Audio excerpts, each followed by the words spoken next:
his teams play hard. They bring it after the game's over. The opponent, they feel Louisville. A bouncing kick, and it rolls into the end zone for a touchback. The quarterback for Clemson, the senior from Austin, Texas, Cade Klubnik. This is a kid who has battled ankle and quad injuries over the last month. He only missed one game. That was the loss to SMU. Dabo Swinney and his teammates have raved about his toughness. He's basically Frankensteined it together right now. Yeah, he's from a great high school, a great program in Austin at Westlake High School. They're ranked this year in the state rankings, starting the playoffs in Texas tonight. As a matter of fact, Drew Brees attended school there, won a Super Bowl. Nick Foles attended high school there, won a Super Bowl. Could a Super Bowl be in the future for Cade Klubnik?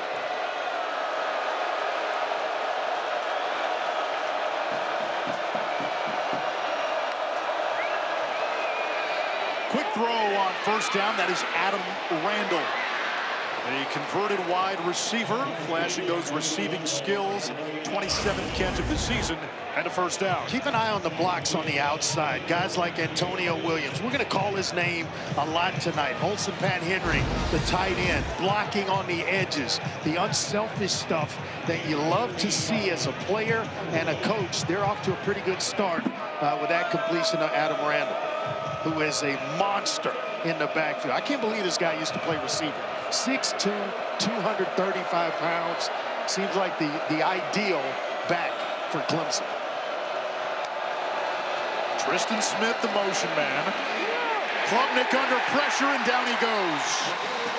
It's Cleb Lubin coming up with the sack, his 5th of the year. Went right off the edge. He's going to go around a pretty good player in Blake Miller, the right tackle. A lot of people have him highly ranked as well, and he just gives it to him upfield, and then the up and under, and making his way to Cade Klubnik.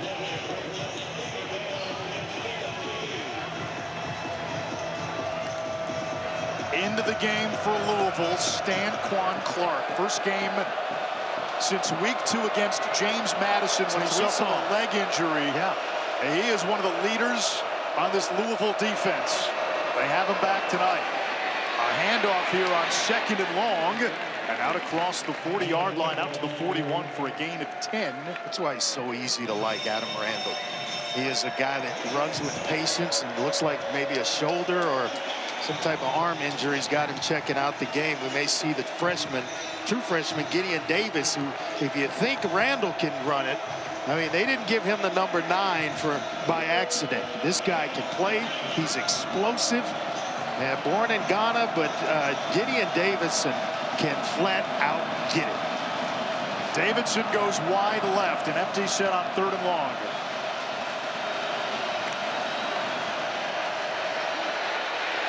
Klubnik wants a diving Antonio Williams, who's about a yard shy. Williams is a guy that this team wants to feature in a lot of ways. Gadget plays, speed sweeps, jet sweeps. 4th down, offense remains out on the field. They bring in Bettenker, an extra tight end. They want to feature Williams in this game a lot. He has excellent balance when he's contacted by defenders, and the hands, just saw him on full display there.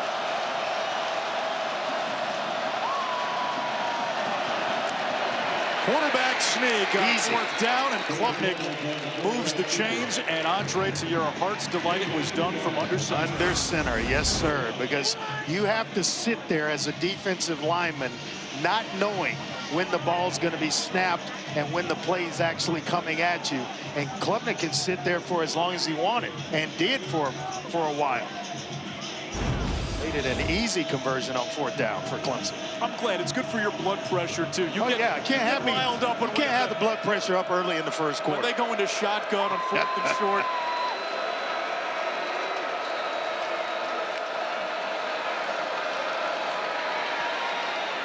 On the out route, it's T.J. Moore who hauls it in. Another Clemson first down to the Louisville 40. Tigers coming off a win against Florida State last week. Sterling defensive effort in that game. Klubnik, who's a 3rd-year starter He's basically in the top 5 in most passing categories in Clemson history. He is a threat with his legs. Also, this is Williams on the fly sweep. Again, finding a number of different ways to get him the ball. yeah, he's magical when he gets it in his hands, and they wanted to feature him a lot in this game. He is a weapon, a big-time weapon, and a guy that just seems to get it done when the ball comes his way. Their top receiver with Brian Wesco Jr. out. Antonio Williams has certainly elevated his play. 2 tight ends here on 2nd and 5.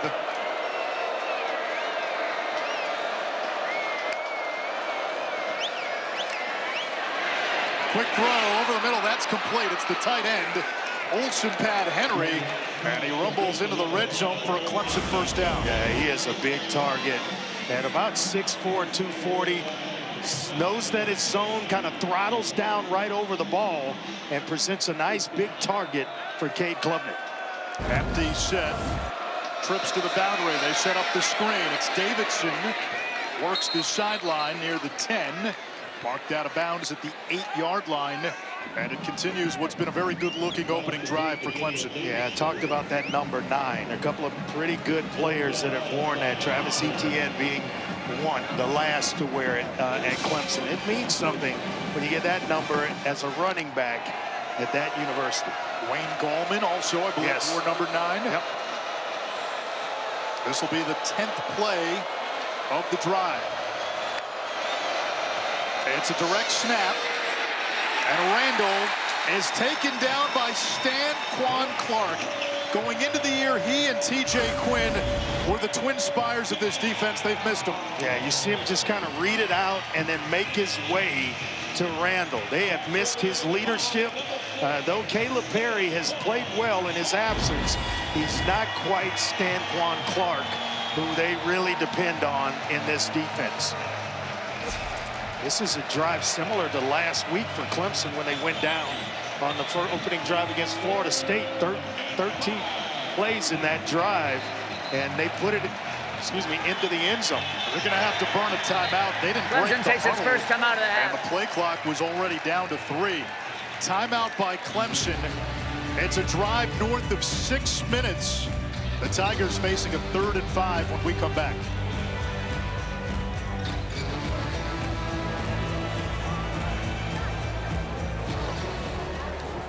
Impressive opening drive for Clemson, and they're doing it against one of the top defenses in college football. And balance. 5 runs, 5 passes in this 10-play sequence. Klubnik, a perfect 5 for 5, and he's completed a pass to 5 different receivers. That'll keep you off balance defensively. You don't know where you're going to get hit. Pat Henry, the motion man, on 3rd and 5. Swing pass to Randall. And let's see how they rule that. No signal yet. Now ruled incomplete. It is 4th down. It was a forward pass. And Nolan Hooser will come on for a field goal try. Should be well within his range. Hit from 50 against BC and 43 last week in the game against Florida State. And 56 in 30-degree weather in Charlotte to win the ACC championship against SMU last year. A 27-yard chip shot. And Hooser has now made 9 consecutive field goals. A 12-play drive taking up more than 6 minutes off the clock. Clemson on the board first.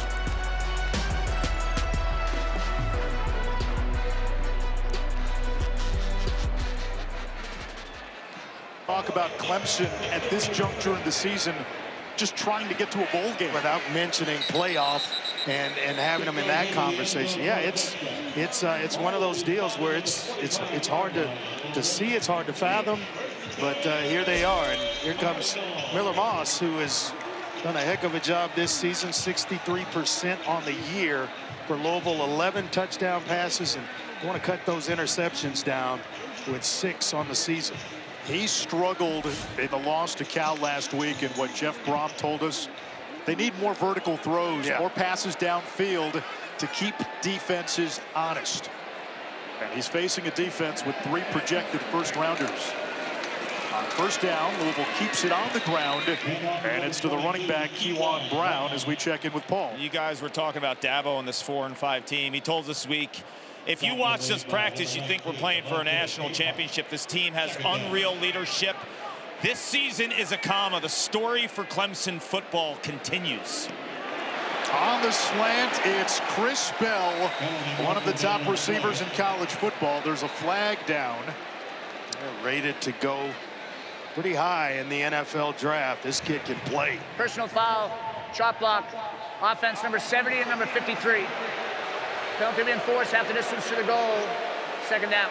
This is what Jeff Brom lamented to us. Ill-timed penalties from the offensive line. Yeah, you get a big play to Chris Bell, and then you're going to see Lance Robinson and Trevante Sylvester go low. Actually, it's Nigra, the center, along with Sylvester.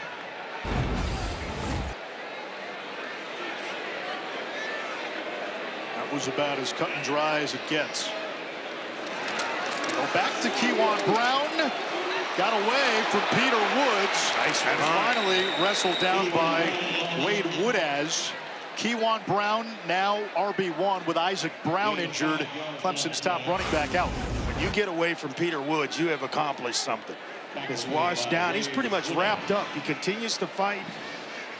Got away from Woods and then picked up a couple of yards there.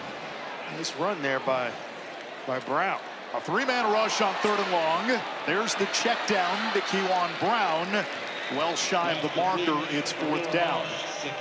Just playing some zone, forcing the ball out of Miller Moss's hands. Not going to give up anything deep in that situation to Louisville, and the penalty hurts. I mean, Nigra and Sylvester, that chop block, that hurt. It put them in behind the change or behind the sticks and created a tough spot to try to pick up a first down and keep this drive moving. Louisville had scored touchdowns in the last 4 games on their opening drives. David Chapeau with a good punt. Antonio Williams makes the catch, can't get away. He's down at the 25-yard line. Clemson's second possession coming up.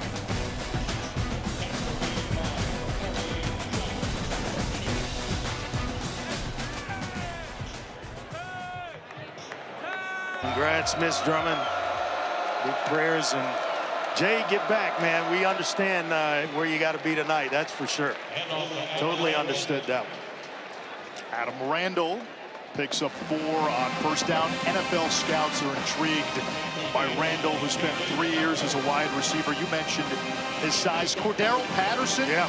Is that a comp? Yeah, that's a nice comparison. I like that one because he gives you so much. He's an excellent receiver. You know that because of his background. But when you see him run the football, it never registers that he was a receiver beforehand. Klubnik's throw is hauled in, and that's going to be enough for a first down. Cole Turner. Gentlemen, I spoke to Adam Randall this week. He has only played the running back position for 11 months, never played in youth or in high school, and when he changed positions from wide receiver to running back, Cordell Patterson was one of those players he looked at. Derrick Henry was another one. But watch him tonight, too. It looks like his upper body is bothering him. We saw him leave earlier in the first quarter. He's got some tape around that high bicep area on the left arm. Something to look at. We'll keep an eye out for it.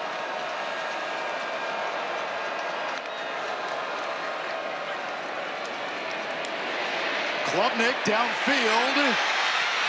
In traffic, incomplete. He had Antonio Williams open on the sideline. That looks like. Instead, tried to fit it into T.J. Moore, who remains down. Yeah, Moore he's in some pain. Remember, they already lost Bryant Wesco for the season. Antonio Williams missed some time early in the year with a hamstring.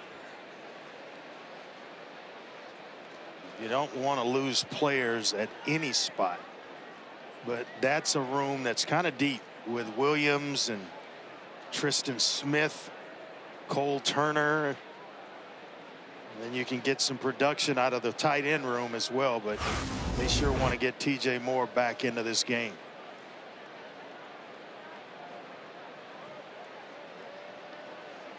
TJ Moore, a sophomore from Key West, and able to jog off on his own.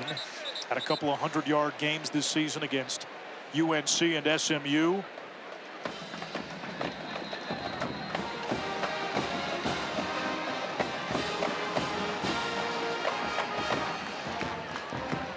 Hopefully he's okay, and we'll get a chance to see him later on in the game.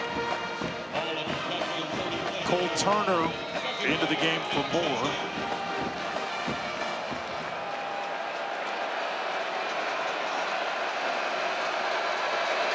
There goes Williams, the motion man.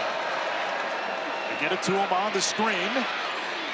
A little light at the end of the tunnel, and it brings up third down. Well, what it does is it gets them back on schedule, and we can keep an eye on that as the game progresses. Nothing on first down. They're going to try to get it to a playmaker, whether it's Pat Henry, Williams, maybe TJ Moore if he's back in the game, or Cole Turner, who is lined up at the top of the screen.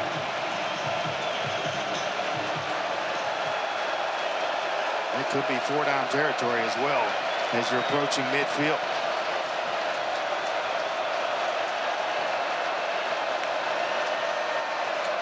Another screen. Williams slipped, and he gets turf monstered for a loss. Fourth down. And I think they'll go ahead and punt it away and play field position. You're on the road. You have a lead. You want to, stay true to that and force Louisville to earn it rather than just giving away field position, short fields, and easy scores. They've got skill position players. This Louisville, they can put up points. And Colin Lacey might be the best punt returner in America. He's returned 2 punts for a touchdown this season, 3 for his career. Awaits the Jack Smith kick, and he will make a fair catch at the 12-yard line. Let's take a look at the college football headline. And Georgia, Texas. That game's where? In Athens? That game is in Athens. Got to ride with the Bulldogs. Flag down as Keyjuan Brown kept the feet churning, making Duke Watson. But this one may come back. Watson has not really been able to rip off the big play this year. Personal foul. Illegal use of hands to the face. Defense, number 13. 15-yard penalty. First down. This will help the transfer from Purdue. All 6'6" of it. There's not much he can do and get away with it on a football field that kind of size. Tell you what, Duke Watson, that was an impressive run. I mean, he broke a couple of tackles, and he only goes about 180 pounds. Got his hand under what looked like Musa's face mask. Over the middle, that's complete to Jaleel Skinner. Upended by Khalil Barnes at the 49. A pickup of 15 by the tight end. Well, these two guys remind me a lot of each other. Olsen Pat Henry and Jaleel Skinner. Skinner reminds me a lot of the kid with the Falcons at tight end. Watson is hit for a loss. Sammy Brown, the middle linebacker, who defensive coordinator Tom Allen says is the MVP of the defense. He hits everything. I mean, everything. Leads the team in tackles with 67 coming into tonight's ball game. A bunch of sacks. They like to use him in that manner as well, and they blitz him a lot. So he will come off the corner, up the middle, through the A-gap, to the Garden Center. They get production out of Sammy Brown. Saw Tom Allen, who was with Penn State last year. How about that strike on the slant? Chris Bell rumbling all the way to the 38-yard line. And they say that is a catch. You imagine this guy was a backup 2 seasons ago. Just kept working. Got his body in shape, got himself in shape, and now going to be one of the higher chosen wide receivers in this coming draft. Screen pass. This is Lacey. This is he is thrown to the ground inside the 35-yard line. Sammy Brown was in there. He is used a lot like Antonio Williams for Clemson. They'll move him around, they'll line him up everywhere, and they just want to get him the ball in space and let him do his thing. He is magical. Some of that punt return stuff you were talking about, it shows up within the offense as well when he gets it in space. 2 years ago, he had 1,300+ yards receiving at South Alabama. Watson remains in the game. Here comes the blitz. They set up the middle screen. It is dropped. They had it set up well. And he had about 3 offensive linemen in front of him. The defensive line had disappeared from the line of scrimmage, rushing the quarterback. Everything you wanted was there. I mean, look at all the running room and the blocks in front in this area. One guy with 3 to block to take care of him. And just all the green grass in front of Watson, or turf for that matter. 3rd down now.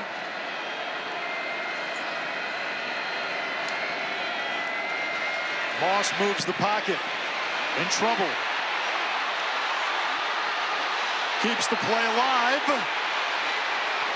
Little sidestep and a lot of running for a whole yard. Cade Denhoff stayed right with him. It's 4th down. The coaches love him, Denhoff. He just plays every single snap as if it's his last.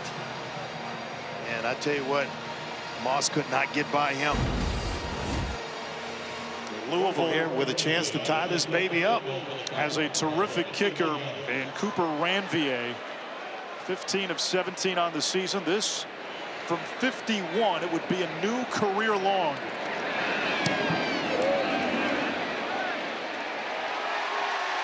And Ranvier ties the game at 3.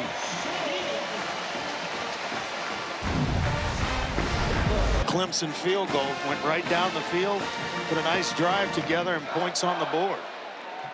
Part of the mystery tonight for Louisville. How do you bounce back? They were right in the mix for everything. College football playoff, ACC championship game. They were expected to win at home against Cal, lose in overtime. The defense gave up the most yards and most passing yards it had given up all season. How do you bounce back? What is there to play for? But again, is it a long shot for Louisville? Yes. But they still have a shot. 8% chance to get to the ACC as long as there's a shot, title game. You play for it. You keep it out there as on your goal board, and you shoot for it. And that's exactly what Jeff Brom had a chance to visit with him down on the field. It's exactly what he said they're going to do. I mean, they have no control over some things. What they do have control over is how they play and what product they put on the field. In this league, I don't think anybody expects things to go according to plan. No. It's just everybody's tough if you lose it. That's for sure for Oklahoma. I wouldn't have given it that high of a percentage. Klubnik with a low throw. It is incomplete for Tristan Smith. Pressure by Justin Beatles. And there's a flag in the secondary. It's usually a hold where the flag is situated. Defense number 24 of an eligible pass receiver. 10-yard penalty automatic. 1st down. It's Corey Gordon. Yeah, the Baylor transfer.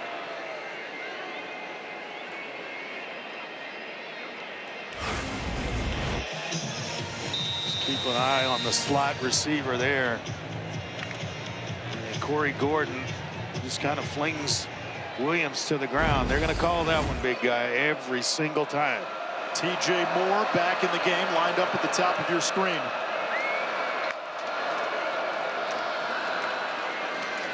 Not much on the ground. A gain of a yard. Stanquan Clark with the tackle. It was Davidson getting the call. He has been getting time earlier and earlier each week, which means the coaches are gaining confidence in the freshman. They talked to us a little bit, Garrett Riley did, about his ability to protect the passer. That was a concern early in the year, but he's proven that he's gotten better in that area, and it's earned him more playing time. Especially the last 2 weeks. And that brings us to the end of quarter number 1. A field goal by who? 5 of Louisville D'Angelo Hutchinson, the Cardinals starting Holding. safety, is out. Offense number 71. 10-yard penalty, second down. That's going to. Time out on the field, Hutchinson is and then you play the down. offense. He's their number 2 tackler, senior from St. Pete.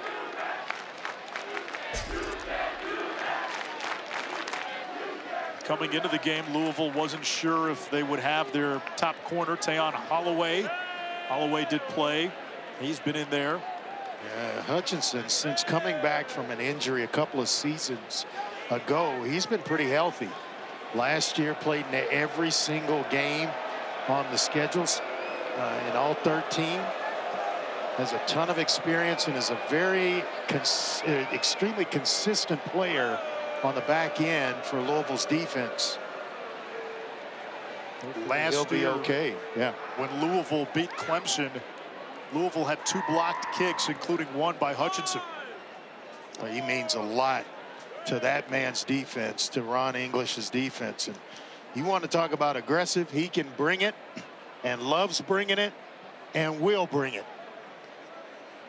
When Kark was talking to Dabo Sweeney, Kark mentioned Louisville's vaunted pass defense, number 1 in the ACC, and that's why last week was such an aberration as Hutchinson walks off the field. Keep an eye on Tristan Lee, who just kind of gets beaten inside and just grabs. And it's A.J. Green, the 6'6" redshirt sophomore, that got inside position on Lee. They've got a couple of good ones. A.J. Green, Micah Carter on the other side, both redshirt sophomores, and both go about 6'6", 250 respectively. Future looks bright for Jeff Brom in this program. Hutchinson, meanwhile, in the tent. Corey Gordon takes his place. On 2nd and long. And this is Gideon Davidson. You can see why they're encouraged by the freshman from Lynchburg. I'll have something on Hutchinson momentarily, but good news for Clemson. TJ Moore, 1 and white, is back in the game. He was getting some attention by the training staff on the right shoulder, so that takes some pressure off of Antonio Williams, because Moore is that deep threat. Williams so good underneath and can do a ton of things with the gadget plays.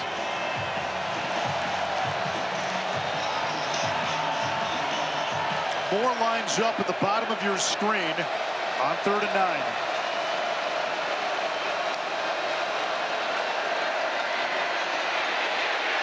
Klubnik chased. That ball off the hand of Williams. Pressure by Cleb Lubin. Clemson to punt again. And another try back deep for the dangerous Colin Lacey. It's no easy win when you're facing this Louisville defense. They can get after you. They can bring pressure. They can play zone behind it. You're going to see a lot of different looks from Ron English. His defenses play through the whistle. He expects the front 7 to have a big game every single week, and they usually deliver.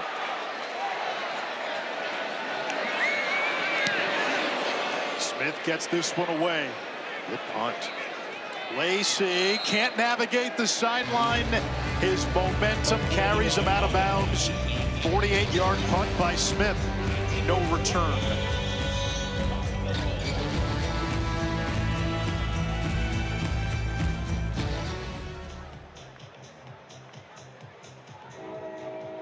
To get to the ACC championship entering tonight, hopes hanging on by a gossamer thin thread. Miller Moss finds Keyjuan Brown, and he has had to step up as the top running back.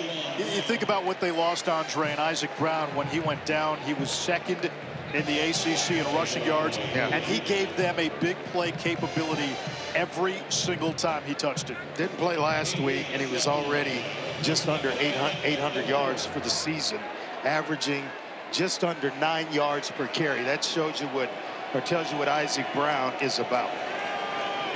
They give it to Keyjuan Brown. That's what he does. He runs through people into the 2nd level, and he takes Ricardo Jones out of bounds after a gain of 23. They are a nice 1-2 combination, a 1-2 punch. Brown and Brown, the law firm of Brown and Brown, and this is Keyjuan Brown. Tough between the tough inside runner, between the tackles. Doesn't have quite the breakaway speed that Isaac Brown does, but gets the job done in a much different way. Went for 136 on the ground last week against Cal. He averaged 108 on the ground over his last 3. Yards per carry at 9 a pop. He steamrolls forward close to midfield. 5 yards on first down. And they will continue to lean on this offensive line. Looks like Big Vic Burley, the defensive tackle, is down for Clemson. Injured player of the defense. Clemson a little thin up front. Stephylan Green, one of their starters on that D-line, already out today.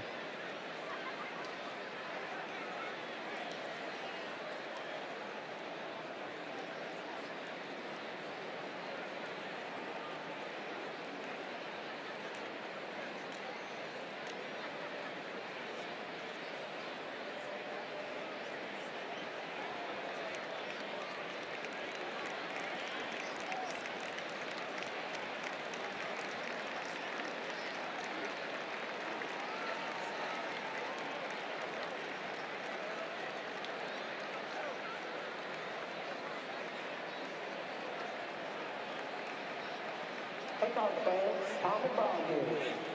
proud to join the Tom Drexler Hero Program this year as we accept nominations from fans and other individuals who are heroes in our community. These individuals are brave, selfless, and kind-hearted Louisvillians that deserve recognition. Listen up for tonight's Tom Drexler Hero. Tonight's hero. Kariski, the tight end, motions.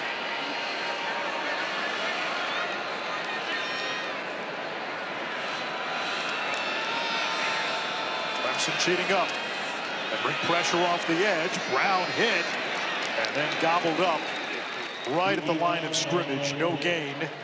Clemson read that. Will Helt amongst those getting in there. He and Jeremiah Alexander also in there, the team's third linebacker. They run this 4-2 front, and they keep a what they call their tiger position. It's kind of a linebacker slash defensive back type in the game. But then when they go 3 linebackers, it's Alexander that sees the field. They bring the nickel blitz.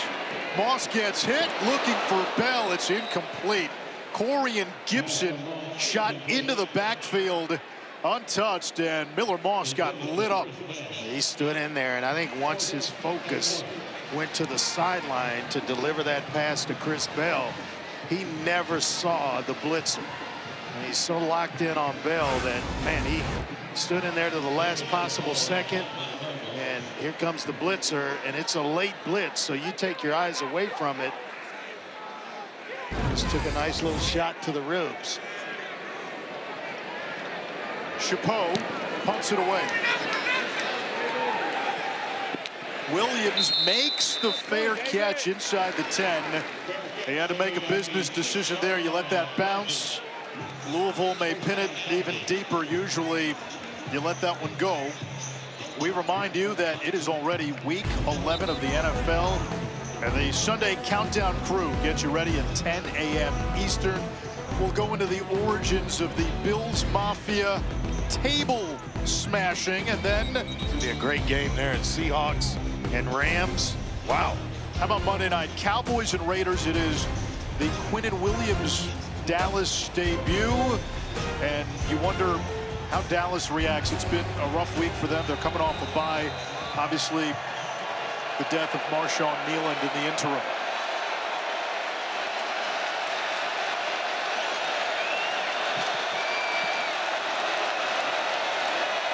Here's the toss. Randall can't handle it. Loose ball. Louisville says they have it, and they do. Randall took his eyes off the pitch for just a split second, and in that split second, disaster happened. Ruling on the field, it was a forward pass, therefore incomplete. Yeah. It'll be second down. And I agree with that. And looking at the replay, it looked like the ball was pitched in front of Adam Randall. Matt, what are you seeing on this play? Yeah, Andre, I agree with you 100%. It's where the ball leaves the quarterback hands compared to where it's touched by the receiver. I do think this is definitely a forward pitch, and it should be a forward pass.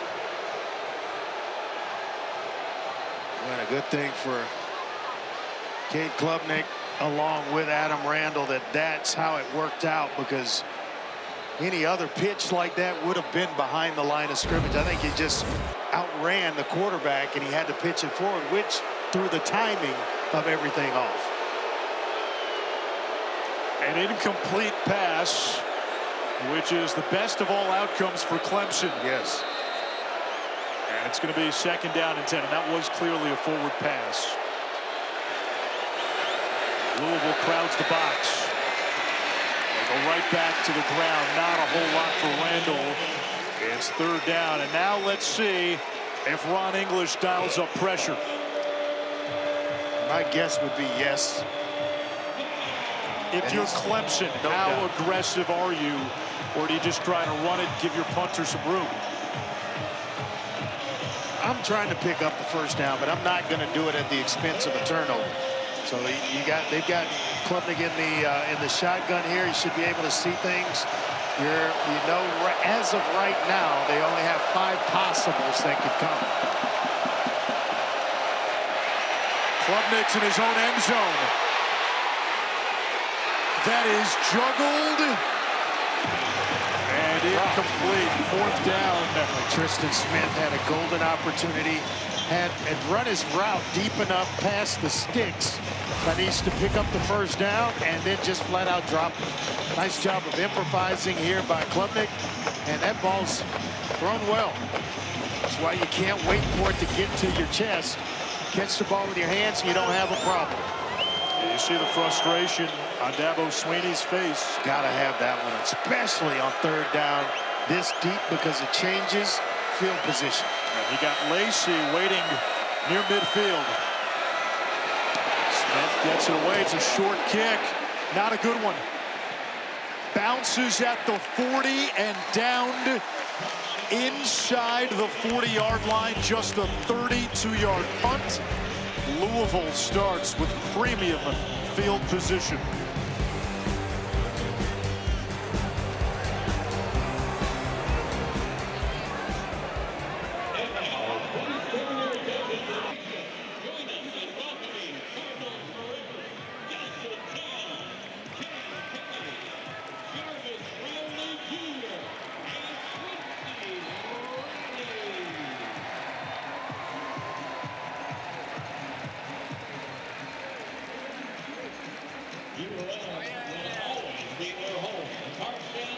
Here's our College Football Award Spotlight, brought to you by the Home Depot, featuring former 1st-round pick out of Clemson, now with the Atlanta Falcons.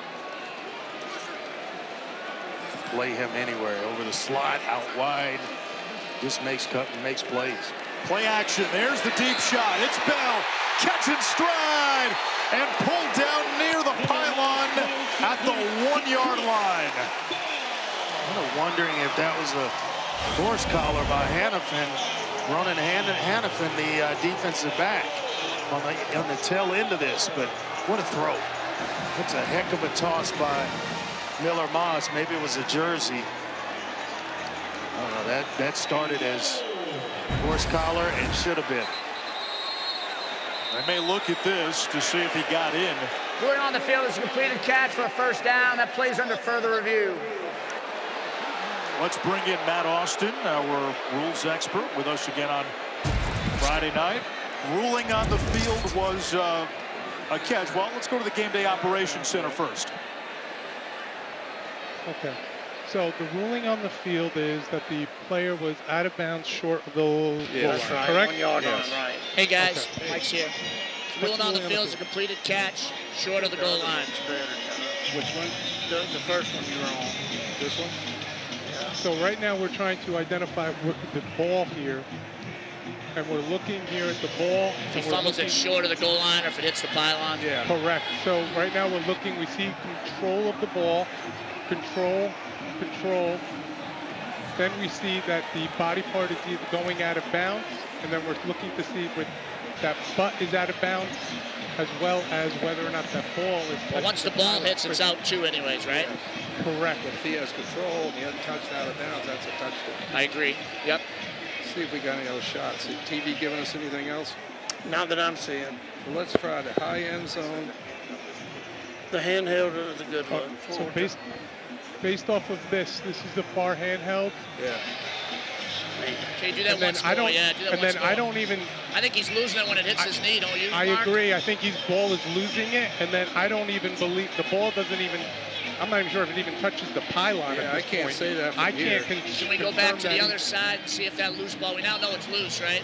We Go to the other agree. The side. ball is loose, short of the goal line, and now I am not sure whether or not that ball even touches the pylon or whether the body part touches the pylon. Would we all agree the ruling on the field is upheld? Looks like it could be his leg, yeah. I don't have enough to be able to overturn the ruling on the field. Is everybody in agreement? Yeah, with those two shots, I can't. If okay, Mark, on your side, I would like another side from that side view to see if the ball's. It looked initially, our initial views looked like the ball was rolling on the pylon, but you're right. Maybe the knee. Yeah, that one.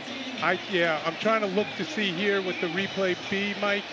When we're looking at this one here, is the body part hitting it or right here? Dude, that's not telling me anything. No, that's not telling us anything. We don't have helmet. Are we all pylon cams, right? No, we do not have pylon cameras. So the ruling on the field be upheld. The ruling on the field is upheld. Yes. Yep, agreed. Thanks everyone. 232. And that is play number 52. After further review, the ruling on the field will be upheld. It'll be first and goal. Let's bring in Matt Austin now. Matt, that was close to a couple of things. One, did he break the play and get into the end zone? But if that ball is loose and it hits the pylon, that would be a touchback at Clemson football. Yeah, Nish, you're exactly right. And I'll be honest with you, if I was in the replay booth, that's what I would have ruled. I don't think he ever had a body part down, let alone out of bounds. I think he definitely lost possession of the ball, and it rolled over the top of the pylon. So I think this should have been a touchback in Clemson's ball. Wow. Wow. Instead, it's first down and goal. And Louisville is on the doorstep. They keep it on the ground. And they do not get there. Duke Watson, who had his first touchdown on the ground just last week. Surprising that it's Watson that they go with the 180-pound back as opposed to the 210-pound back in Keyjuan Brown. But they did tell us they have a lot of confidence in Duke Watson running between the tackles, even at that size. They are hoping to get him going. He averaged almost 9 yards a carry last year, around 2.5 entering tonight. Quarterback sneak. Louisville gets the push. And Miller Moss is in for a touchdown.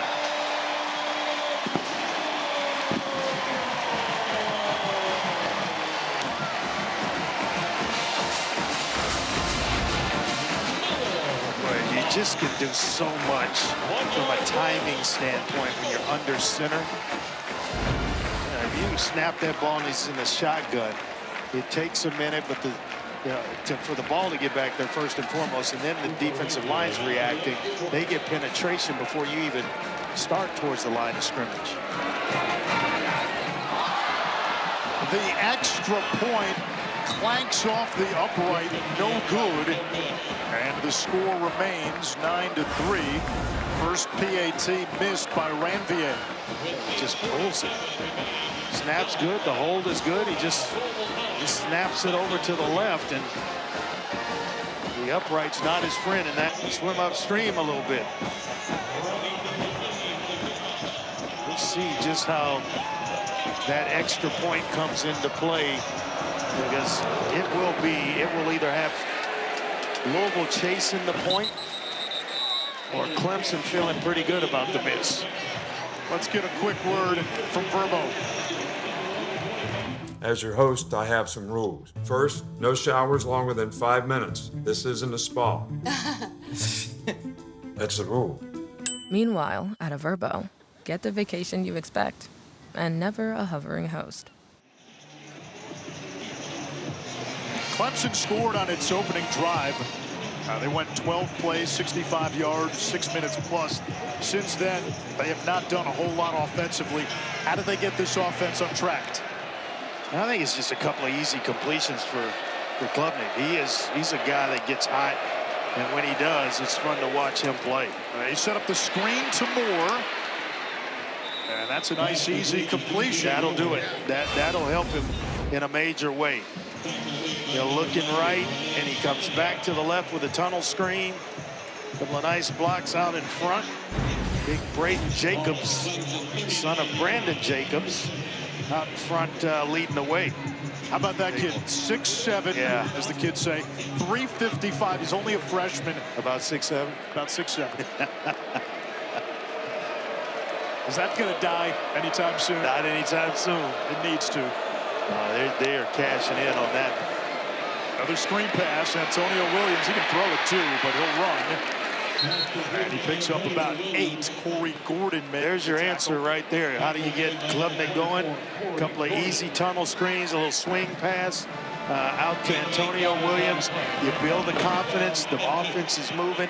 Big positive yards. And then he gets going. And now you use a little tempo. They go back to the screen game. Williams with an opening. And a first down for Clemson. And they are being very intentional in trying to get Antonio Williams the ball in as many different ways as possible. They told us they wanted to feature him a lot in this game. He is a guy that, as I mentioned it earlier, excellent balance and the hands that go with it. When he's contacted, you got to make sure you get him on the turf.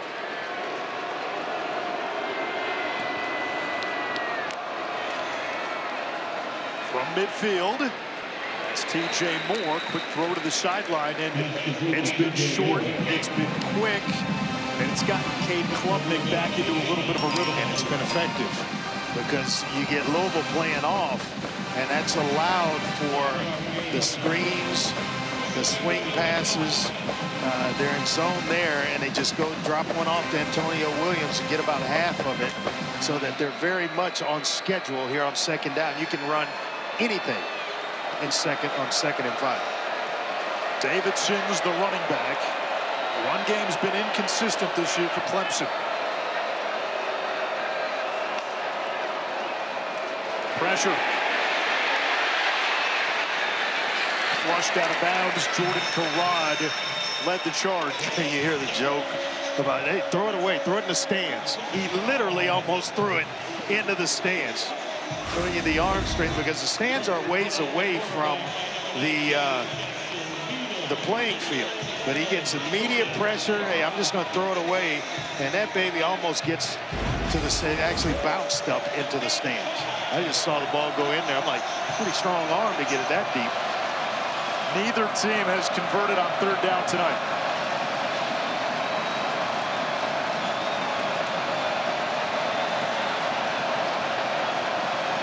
Play clock at 1. Another screen. That's a low throw. It's caught. And then lost half a yard. Yeah. Cole Turner now a decision on fourth down from no man's land. Clemson's having some problems with the speed of this Louisville defense. I mean, guys are getting off blocks in the face of Klubnik in a hurry and just disrupting things. I mean, they gave up a few plays there, but the result here is going to end in a punt. Well, if you're going to try a fake punt, this is the area of the field where it's often in play. Not this time.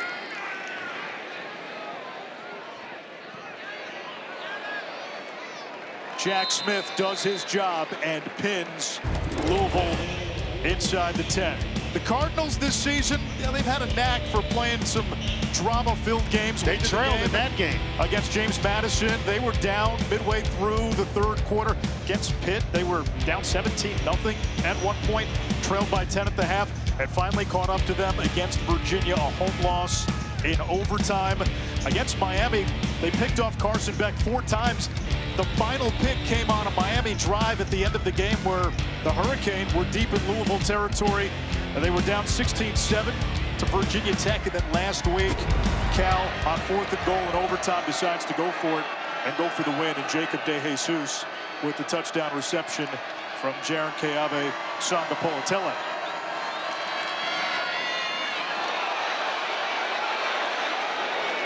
Duke Watson brought down, and he gives Louisville some room to breathe. A gain of 6, and the Duke chants rain from What the they're crowd. trying to do is get the production that Isaac Brown brings you out of two players. Duke Watson gives you the speed and the home run ability. Keyjuan Brown gives you the toughness between the tackles. And so all that wrapped up into one is Isaac Brown. Back to Watson. Been a tough season for him. He's missed time with an injury and just hasn't had that home run ability this year. And you know, Jeff Bromson, part of that is they haven't had the vertical passing game to soften up defenses. Yeah. I mean, they need to drive the ball down the field. They need, you know, one of these receivers, big play receivers. Chris Bell can do it. Lacey as well. And then Skinner, the tight end, who can work the middle of the field and the hash marks. He needs to come alive a little bit more than just 15, 16 catches on the year.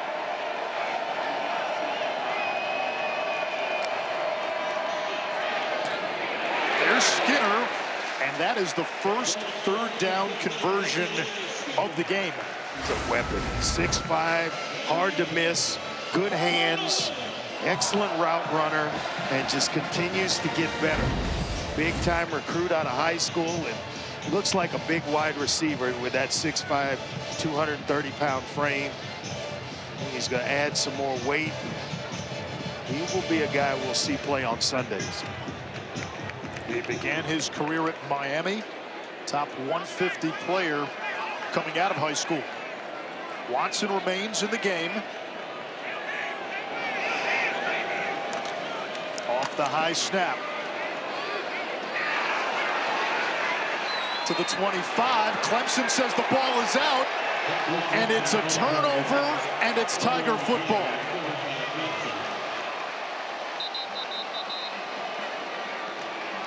Boy, it looked like Watson had the ball secured. Somebody must have just ripped it out. Nice cut back. And it's Avion Terrell. Yeah.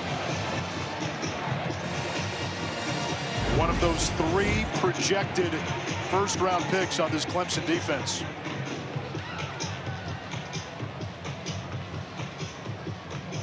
Now, Jeff Brom told us, hey, we see the Tigers' record, and it's a sentiment echoed by the rest of the ACC. It doesn't align with the talent on the roster. Right.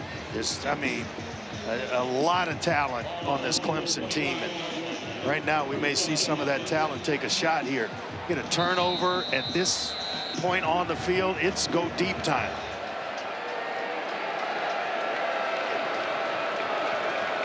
Antonio Williams, the motion man. Randall up the gut. Adam Randall in for 6. I guess there's more ways than one to go deep. They choose to do it on the ground with Adam Randall. And he broke a tackle, showing you how big and how strong he is. And right along the line of scrimmage, one guy got a hand on him about the second level. And then it was all Adam Randall. It may have been Corey Gordon who got a hand on him, and that's about it. 7th rushing touchdown for Randall.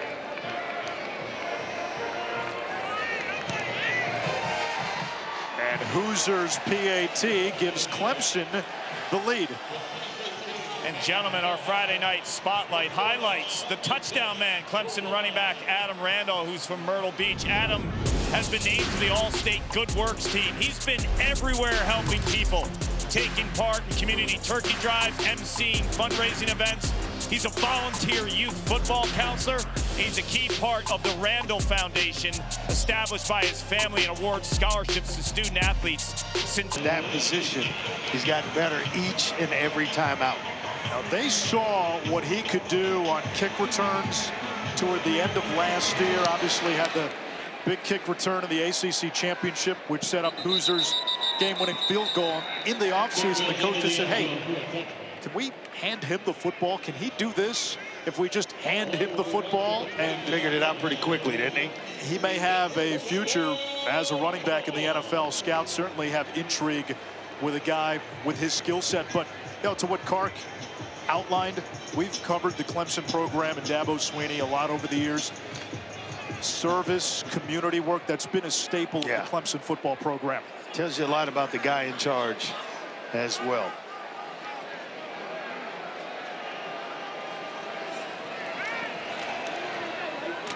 Lacey on the screen, pushed out of bounds by Gibson.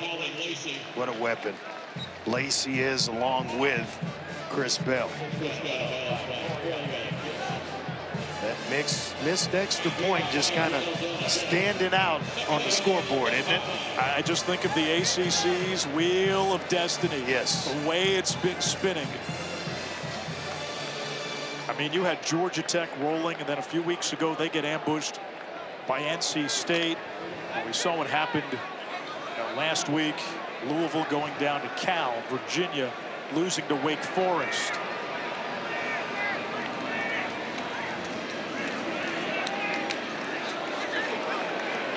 That is complete. It'll set up a 3rd down and 2. Lacey got hit. Another catch. Kind of bent up or bent around awkwardly. And that around the left ankle. Hate to see it to any player. Timeout on the field for an injured player of the offense.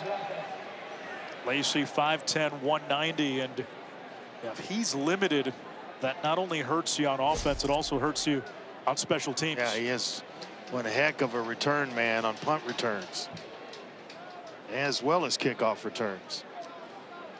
Last year, he had a broken collarbone in camp.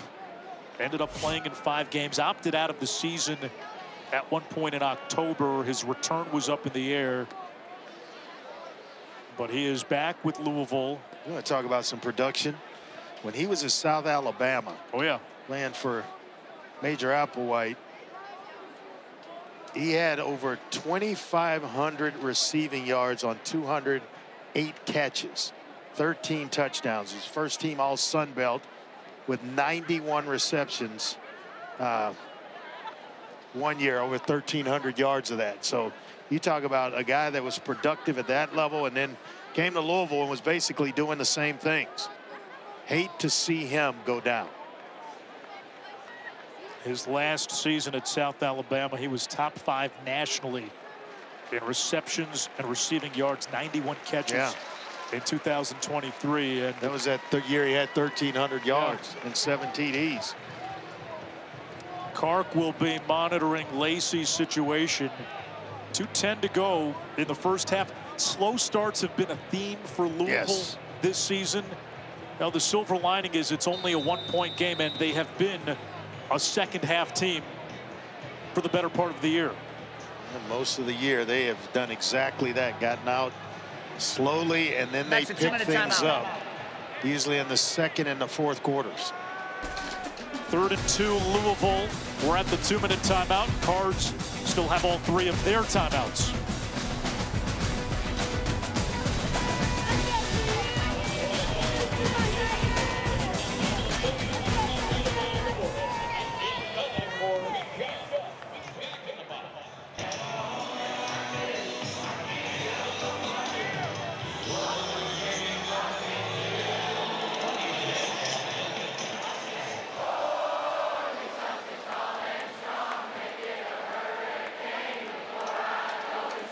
It's that time of the year.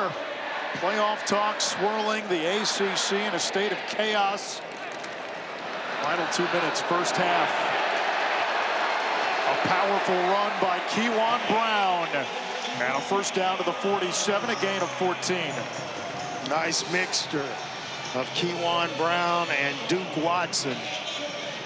He is the thumper, the thunder, and Duke Watson is the lightning.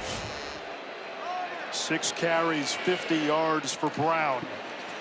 He gets it again, and he's met by Wade Woodaz. It's a loss of a yard. Well, he has got some speed at that other linebacker spot, and he plays sideline to sideline, always flashing. When you turn the video on him and you're prepping for Clemson, this guy's making plays on the defense just about everywhere. He was Clemson's leading tackler last year. Quick throw, Bell, jarred loose by Barnes. There's another guy that I really like. If I had an NFL team, I would jump on the table for this kid. Khalil Barnes is a playmaker. He will play in the NFL. There is no doubt about it, and he's always around the football. Multiple forced fumbles. He's the first freshman a couple of years ago in the Dabo era to record multiple fumbles and multiple interceptions. That's as a true freshman. He's just a playmaker on the back end of Clemson's defense. On third down, it's a four-man twist. Moss's pass batted in the air, and it falls incomplete. Jaheim Lawson got his tiger paw on it. Boy, they just brought, when they decide to rush, T.J. Parker, one of the best in the country as an edge player, he just kind of dips that shoulder and comes free. It's just a bunch of guys with a, on a free run at Miller Moss. They have dudes on defense, no doubt. It's just been inopportune breakdowns at the worst times this season for Clemson as Williams calls for a fair catch. Now you go back to the Duke game a few weeks ago. Clemson puts up 40-some-odd points, loses, and just breakdowns in the secondary, breakdowns on defense. They've been hit by the big plays, and that's what's interesting tonight. Clemson's defense has been susceptible to the big play this season. Tom Allen said it's a little bit of a confidence issue at times, and Louisville's looking to find big plays in its offense now without Isaac Brown. Just hadn't been able to find them without, it coming in the run game. We know that you can find them with Isaac Brown, even Duke Watson and Keyjuan Brown. But can Chris Bell get himself going? Can Miller Moss push the ball down the field and give Louisville some opportunities to make the big plays in the passing game? A minute to go. Long throw. That's another drop by Tristan Smith. It's his second drop tonight. 4 by Clemson in this first half. And he was one of the few transfers that Clemson has taken on out of Southeast Missouri State. He had one come off the 3 on the front of his jersey, and that one right off his hands. And, things are dancing between his ears right now. He was the one who stepped into a bigger role with the injury to Wesco. Louisville may take a timeout here if they get a stop. Klubnik, quarterback draw. And he's tackled at the 13. Let's see if Louisville elects to stop the clock. Klubnik's slow to get up. Remember, he's battled an ankle, he's battled a quad. Clemson's going to huddle, so they're in no rush. That almost seemed like a surrender play. Are you surprised Louisville not calling a timeout? I am, actually. With being down a point, I always say you can't score enough points in the first half of a game. You got an opportunity here. I would stop the clock, see what happens on third down, and maybe try to get the football back. Instead, both teams content to let the clock bleed, and Clemson's going to call a timeout here. They do get it out of the locker room. Clemson takes its second timeout of the half. I'd go for the double dip. So give me a field goal here, and then maybe we do something bigger out of the locker room after halftime. Well, you think about it. You got a kicker in Ranvier who's hit from 51. You got 3 timeouts. If you get Clemson to punt, you've got a chance at a short field, and it may only take a couple of plays to give your kicker a chance. Instead, 10 seconds. Yeah, that last drive where they were just kind of chunk plays. And you get yourself in field goal range, you let your kicker come out and try one. Klubnik back out there. I don't think we're expecting a whole lot here. Clemson 0 for 6 on third down. Just Fakes the run to Randall. He gets a yard, maybe 2. And now we get another timeout. Louisville takes its first time out of the half. Your 30-second timeout. Please just set the game clock to 6 seconds. I understand 0-0-6. Louisville's taking the timeout. They want Clemson to punt. You're going to go for a block kick. You hear the crowd's frustration. That stems from why didn't you take the timeout after the last play? Yeah, and you could have run a bunch of plays to help yourself out, but now you're only going to get basically the punt return. Bowling. Well, Clemson's leaving the offense on the field. Maybe they're trying to get Louisville to jump off sides. I couldn't imagine you're going to run a play here on 4th down. They had a time, 6 seconds. Now Klubnik just heaves it skyward, and that will run out the clock. And that's how the first half ends. So Clemson did not want to chance it by punting. It's kind of exactly what we anticipated coming into this game. It's what we're seeing right now. Lacey, who got shaken up, is back in there, and he lets the kick go out of the end zone. We check in with Paul Carcaterra. That turnover, gentlemen, that you just mentioned was a half changer, according to Jeff Brom, the head coach at Louisville. He told me that changed the complexity of that first half, and they have to hold on to the ball better ball security, but running the ball with more effectiveness would help as well. Only 69 yards rushing in that first half. The last 3 games, they've averaged 233 yards. He's really pleased with his defense, though. Clemson 0 for 7 on 3rd down. Miller Moss comes out in an I formation. And it's Keyjuan Brown, 7 for 49. Wow. In the opening half, and he blasts into the Clemson secondary for a gain of 21. Not sure who he just left on the turf, but they're face down. And wow, what a move. I think it's Ricardo Jones who he threw the move on. What a run by Keyjuan Brown. 8 carries, 70 yards. They go right back to Brown, who busts out another first down run. Give him a dozen more. Jeremiah Alexander finally made the tackle. Well, he's feeling it, and so is the offensive line. Providing it may have been the exact same play, except the first time he cut inside, that time he cut to the outside.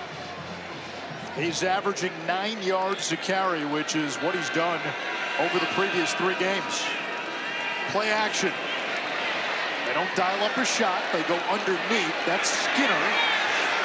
And the tight end wrestled out of bounds, a pickup of 4. Well, he is a load and too much for Avion Terrell to handle. Could not get the big tight end at 6'5", 230 on the ground.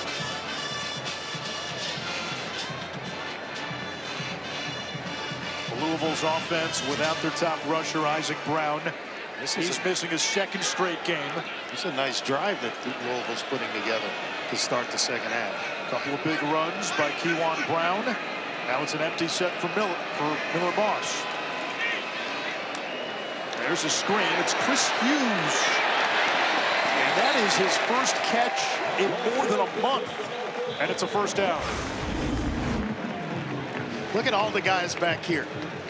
Excuse me, right here. All the guys on the back end, and that's allowing you passes in this area, which is exactly what Louisville takes advantage of. You're so deep, you can't make a play in time before the receiver gets to the first down marker.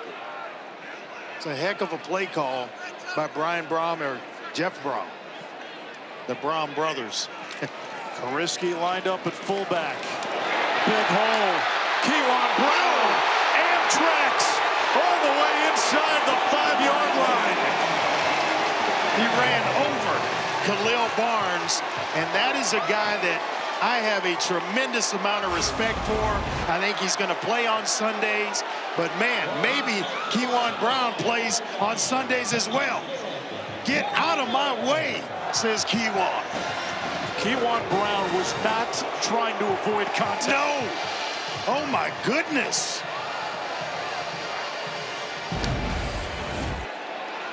He ggets a bit of a breather. He comes to the deservedly so. And Duke Watson is in.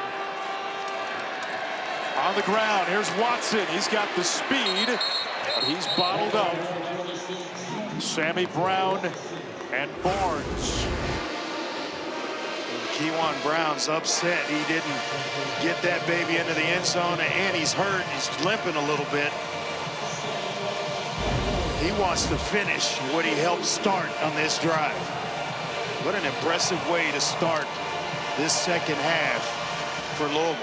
3 carries, 61 yards on the drive. An entire first half, they only went for 49 on 7 carries. Little option, now it's Lacey, he'll throw, Kariski is there. We've seen that one before. Yes, we have.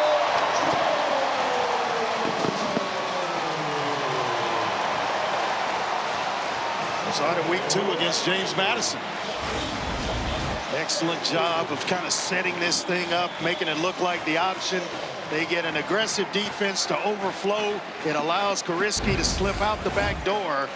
And Lacey with a touchdown pass. Jeff Brom has a treasure trove of gadget plays, and he pulls one out near the goal line. A touchdown pass to the tight end, Kariski from Lacey. And I like the fact they didn't chase the points right there. They took the PAT by Ranvier. Nice job of misdirection. Lacey with a nice touch to Kariski for 6.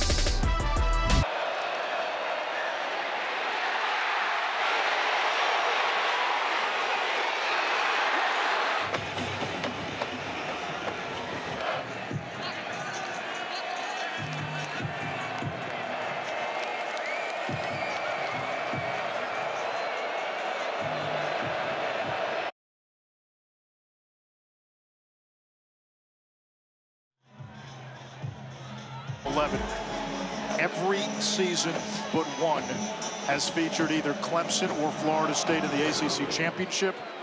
That will not happen this year. It didn't happen a few years ago when Pitt beat Wake Forest. That was the Kenny Pickett fake slide game. Clemson struggling to catch the ball in the opening half. Yeah, first one to Adam Randall, then they come back and try to go to Tristan Smith off his chest. Dabo goes over, gives him a nice talking to, comes back. This one off the hands of Tristan Smith. So he wants to know what's wrong, you know, exercise the demons out of his head, and let's go play football. Those are behind you now, and we need you.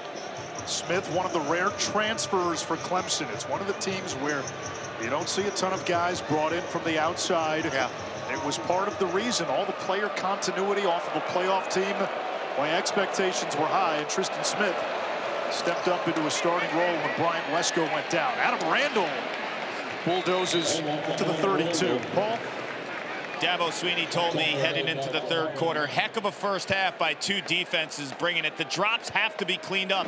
That's attention to detail and routine type plays. He went on to say we have to cover 0. Chris Bell Jr., he's their guy, know where he is at all times. But the good news for Clemson fans, when Dabo leads at half, Tigers are 158-12. Klubnik to Randall. Finds an opening and moves the chains. He is a good-looking player, isn't he? Really come on the last few weeks, he being Adam Randall. Dynamic receiver out of the backfield, and he runs it better than you anticipate a guy that's only played the position for 11 months. No background as a running back, as you mentioned, in the first half. But boys, you know, athletes just catch on quickly, and he is that, a tremendous athlete.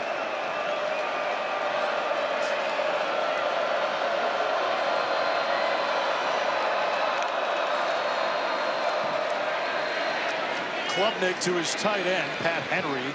Short gain, sets up 2nd and 7. Like this big guy as well, 6'3", 240. Can move guys on the line of scrimmage, and an excellent receiving option. Makes tough catches over the middle, not afraid to put that body on the line. Andre, when you've got a receiving core that's struggling at times with drops, does it change anything for you as a QB? Well, yeah, I mean, you start searching for where they catch it best. Is it from the left side of the formation or the right? And that matters. Downfield, Williams sure-handed, and he picks up a first down. Nice job by Klubnik as well, keeping his eyes downfield, knowing that he's going to go to the seam to Williams all along. So you're holding a safety so that he doesn't get a nice jump on it. JoJo Evans Jr. is the guy that Cade Klubnik had his eyes on, holding him in the middle of the field so that he could deliver the football accurately and on time to Williams.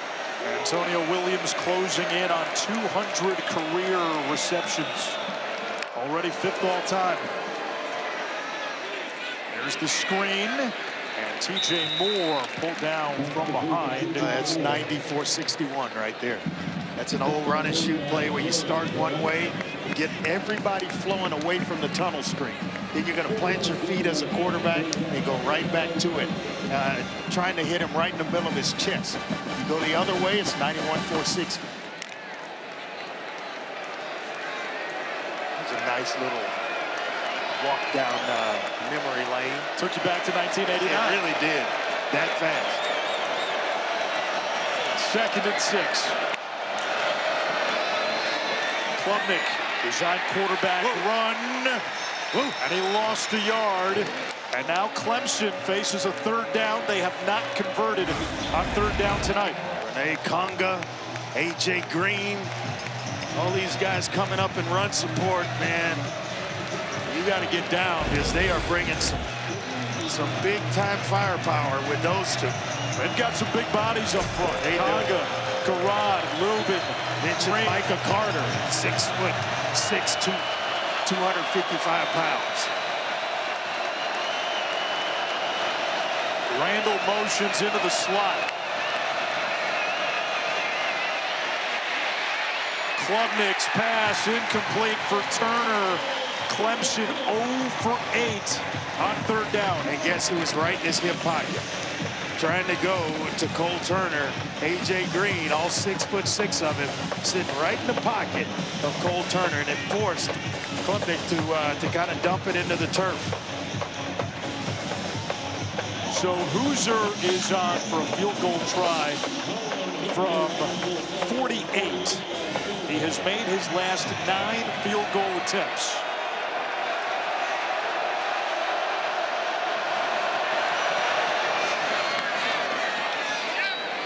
Make it 10 straight for Hoosier. Clemson within 3. With 7:07 remaining in the 3rd quarter, your score, Louisville 16, Clemson 13. State, A&M, undefeated. I think we have some games this weekend that will shake that Polaroid quite a There's bit. no doubt. Georgia, Texas, going to shake it up a little bit. Alabama, Oklahoma, potentially.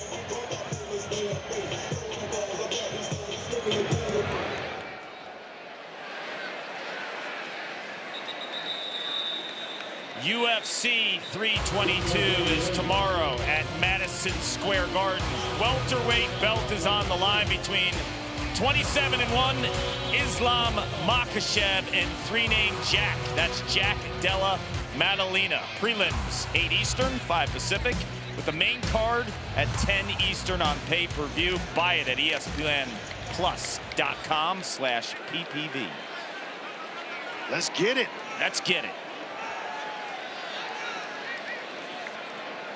I've become a big UFC fan. Still a big boxing fan over UFC, but I love the fights, man. Little bit of fight history in this town as Chris Bell hauls in a 7-yard catch, his 3rd of the game. The greatest. See his photos everywhere from the time you get off the plane at the airport to the stadium and everywhere in between. What a fighter he was.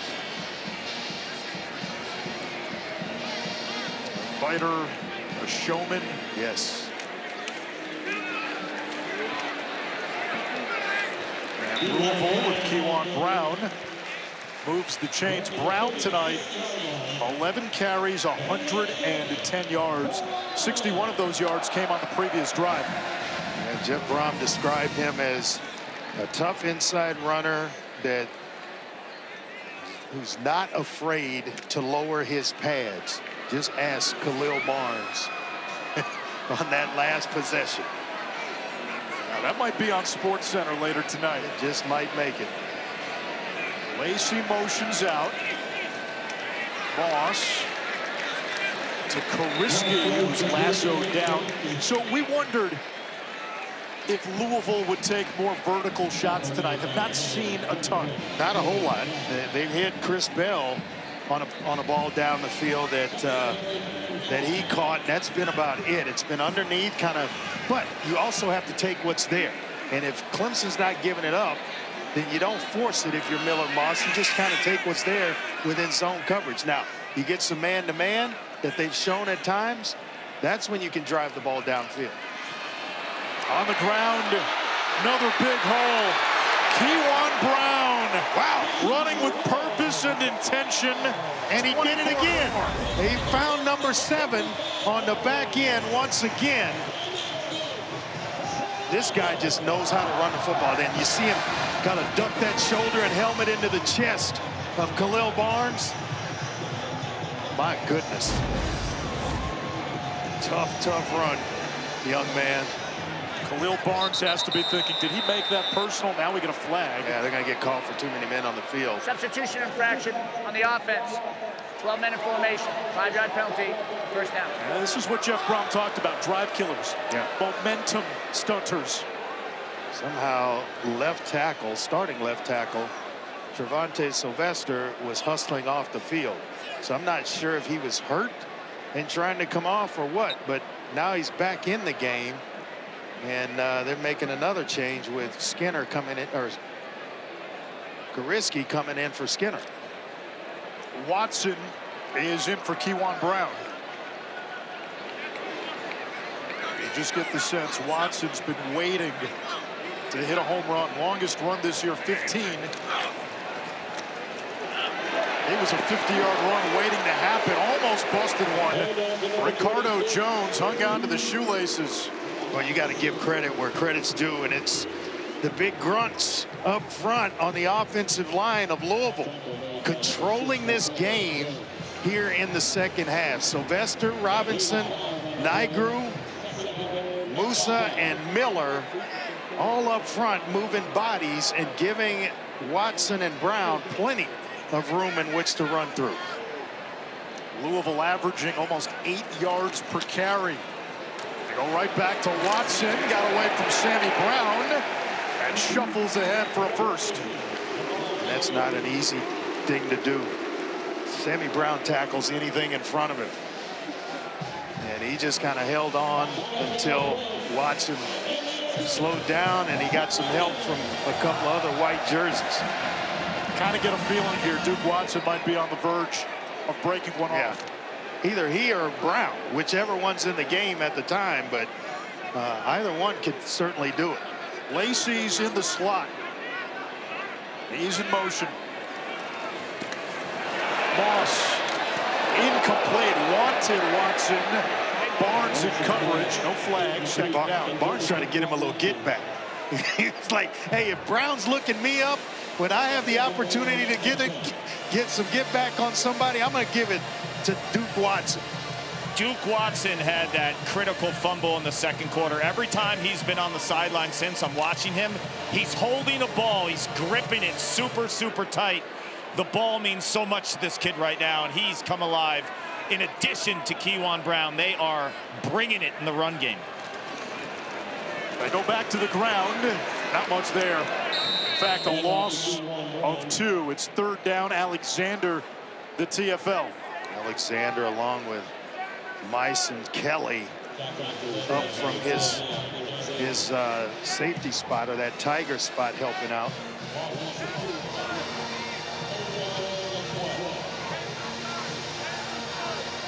Now this would say, hey, you're going to throw the football here. Maybe a draw play, maybe a screen, trying to take advantage of the Clemson aggression if they decide to blitz or bring pressure on 3rd and long. Here they Watson come. goes wide. He gets it in space. Bounced back up and is tackled at the 21-yard line by Ricardo Jones. 4th down. When you get all these bodies inside, and so that gives the edge to Watson, who almost came out of this thing, making guys miss, breaking tackles. Terrell and Jones, the guys that had to bring him down, but he almost came out of that thing. Randall hit a 51-yard field goal and also missed an extra point tonight from 39. And Louisville extends back to a 6-point lead. 1:32 left in the 3rd.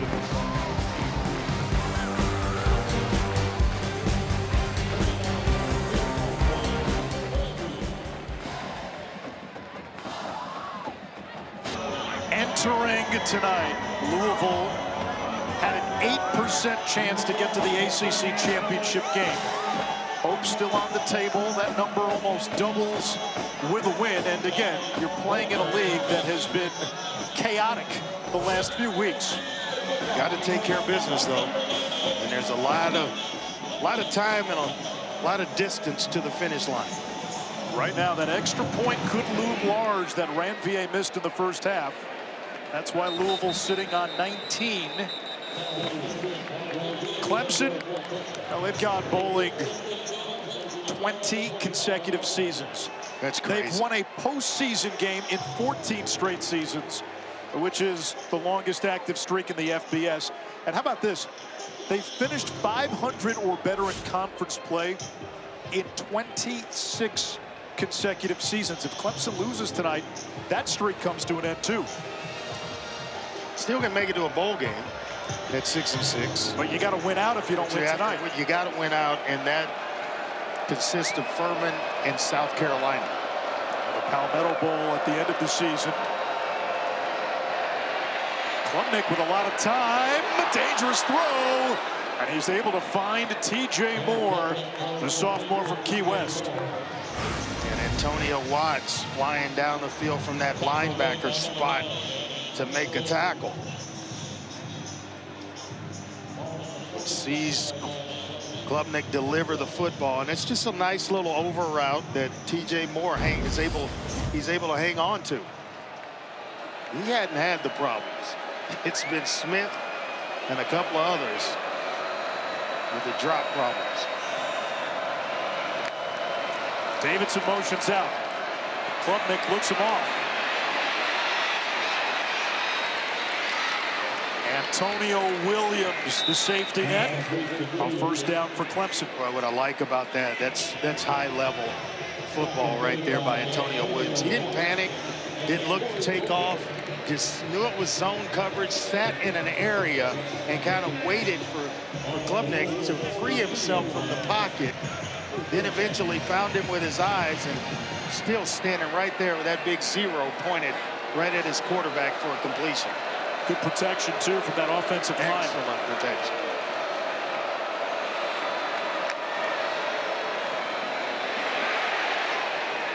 Klubnik forced to throw it away. Antonio Watts, who plays that hybrid defensive back linebacker position with the blitz. Well, they call it the tiger position at Clemson. It's called the card position at Louisville. And so he's coming off, one coming off the corner and then forcing a throwaway.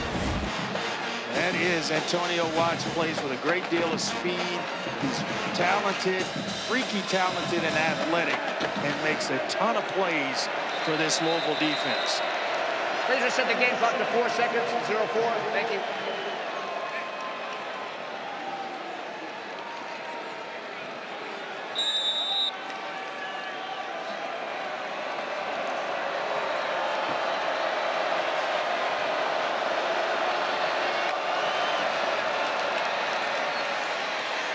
Davison.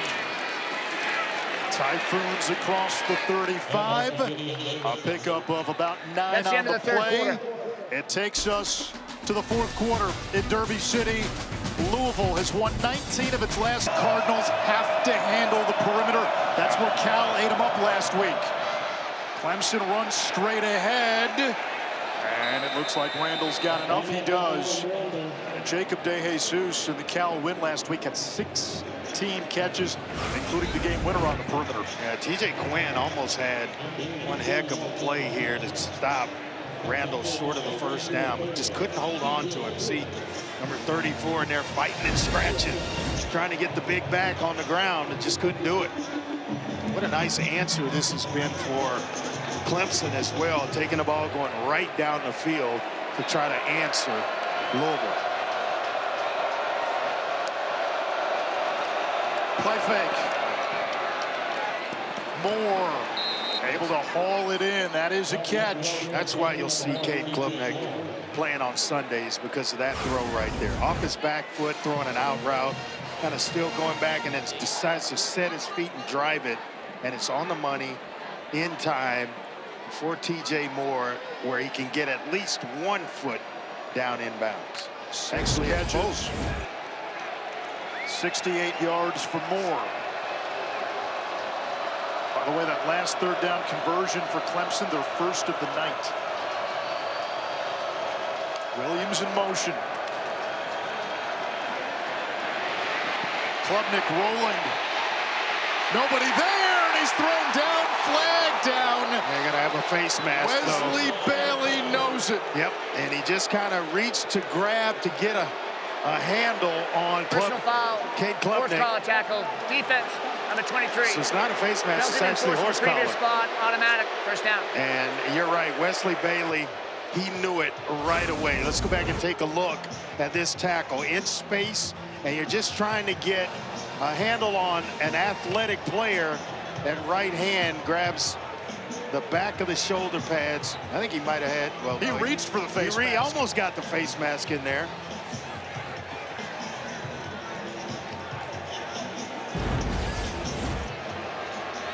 Gives him a fresh set of downs. It sets up a 1st and goal. Davidson turns to about the 6. He is some player. You see all these other running backs when they're in warm-ups and they're in the groups, and then all of a sudden you see this guy about 2 heads taller than everybody else. That's Adam Randall. Just a good-looking player.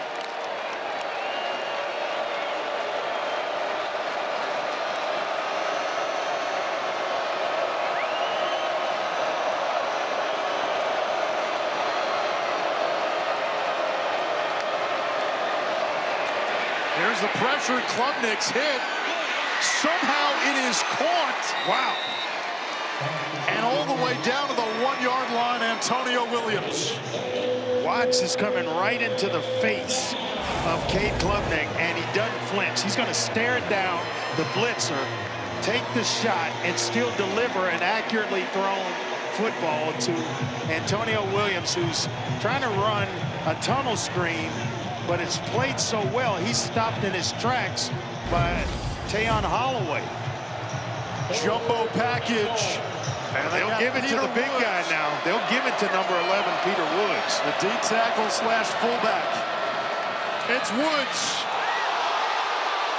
He fumbled it. The ball looked like it came out. Louisville says they have it. Hang on. And now the fist goes into the air. It's Clemson football. And it's 4th down. He tries to go airborne. Peter Woods tried to go airborne with it. There's a penalty marker down as well. Trying to that go ball airborne is out before Watts. he crosses Antonio Watts. He put his helmet right on the football.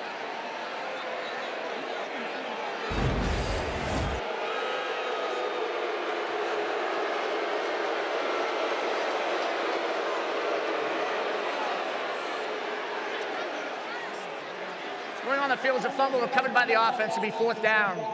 After the play, unsportsmanlike conduct.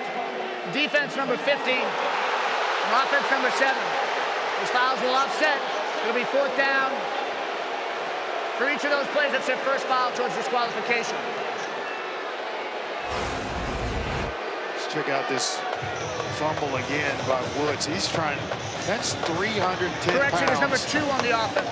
Trying to imitate Walter Payton going over the pile. And Watts puts his helmet right on it, right on the football. And then they get Lubin and Klubnik after the play. 4th and goal. Clemson, no surprise, they will go for it. Woods remains in as the fullback. Heavy package with Randall behind Woods. Ball comes out again, and because it was 4th down, that doesn't even matter. It's going to be a Louisville ball. 4th down fumble rule, I'm not sure applies there because possession was never established. Looks like we get another flag. And they tried to give it to Peter Woods again. It looked like it was left on his hip by Klubnik, and the ball goes on the ground. Louisville recovers. Now let's see what this flag is about.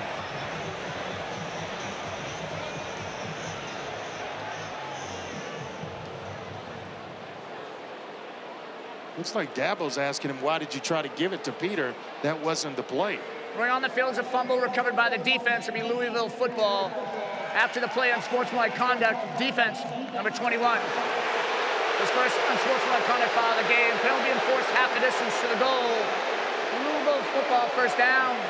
Timeout. Yeah, it was after the play. The foul was on Hutchinson. Klubnik has the football. So right here, as soon as that ball hits the ground, because Klubnik did have possession, the only one who could have even advanced it for Clemson was the quarterback.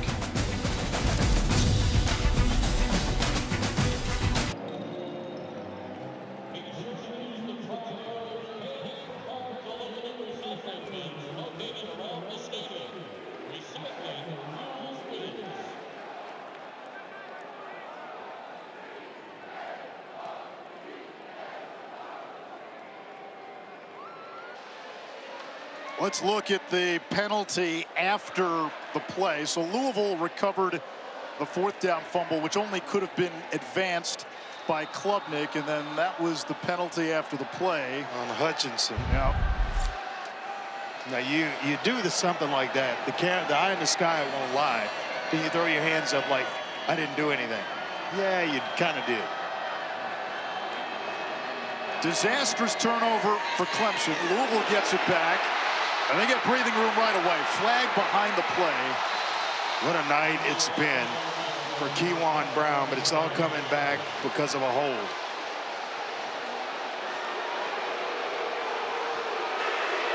Holding. Offense number 85. Half the distance to the goal. First down. It's on Kariski, and yeah, to go back to that fumble for Clemson, that's been a snapshot of their season. Disaster at the absolute worst times. Yeah, to keep an eye on the fullback, Kariski working up on Alexander. What do you think there, Andre? Not much there. That's a play on, as far as I'm concerned. But I know that a lot of officials will call it as soon as that hand slips outside of the shoulder. That's kind of an indicator. Just a lunge ahead for airspace.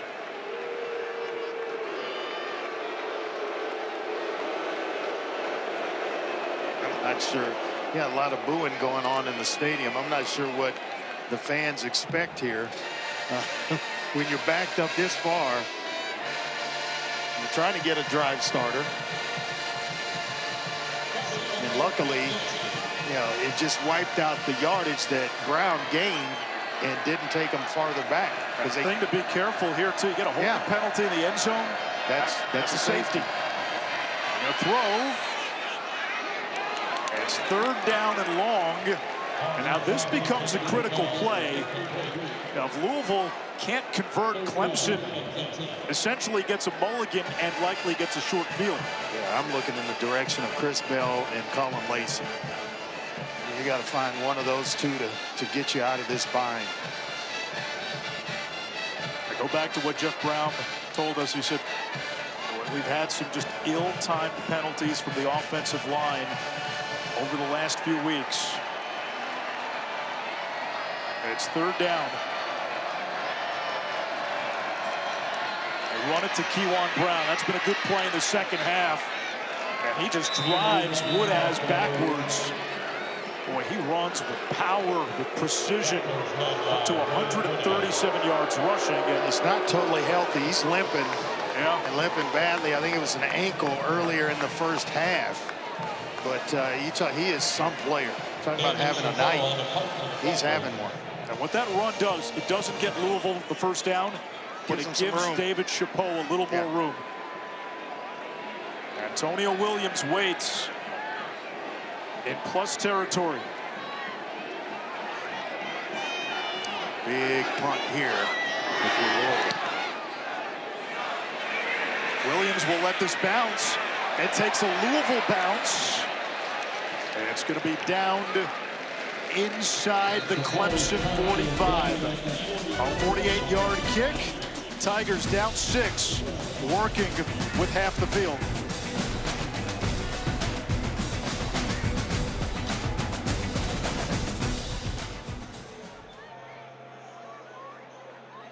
Lead on their last drive. Peter Woods fumbled. Clemson recovered. And then fourth down. A fumble on the exchange. Louisville recovered, and Dabo Sweeney just not understanding. Yeah, he's going to Garrett Riley, wondering what the play call was, and it wasn't designed to go to Peter Woods. Woods wasn't expecting the ball on that handoff. But the Tigers defense forced the 3 and out, and now Clemson starts inside its own 45. Klubnik, who's been banged up down the stretch, off his back foot to nobody. You know, that last drive didn't go Cade Klubnik's way, but I've been watching him on the sideline. His positivity and his communication with teammates has been exceptional. And Adam Randall told me this week, Cade's one of the best leaders he's ever been around. They're roommates for 2 years. He said the tough moments are rooted in this guy, and it's never about him. It's always about us. And he went on to say, God put him in my life for a reason. That's about as good of a compliment you can get from a teammate. This is a 2-time ACC championship game MVP. And he puts it in the belly of his running back. Randall speeds down the sideline. Stiff arm.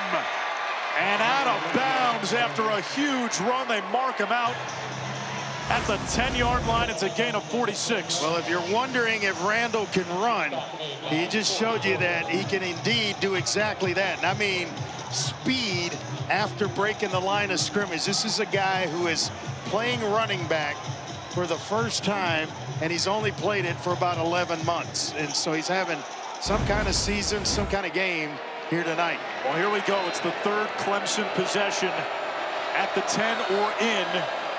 They only have 3 points to show for it. It's Randall.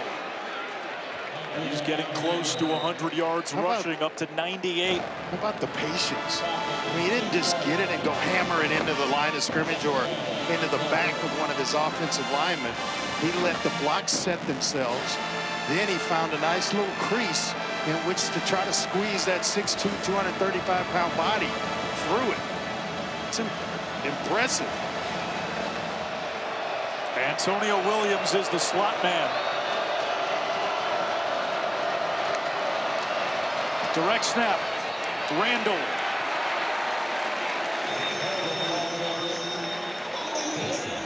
Third and goal, Clemson.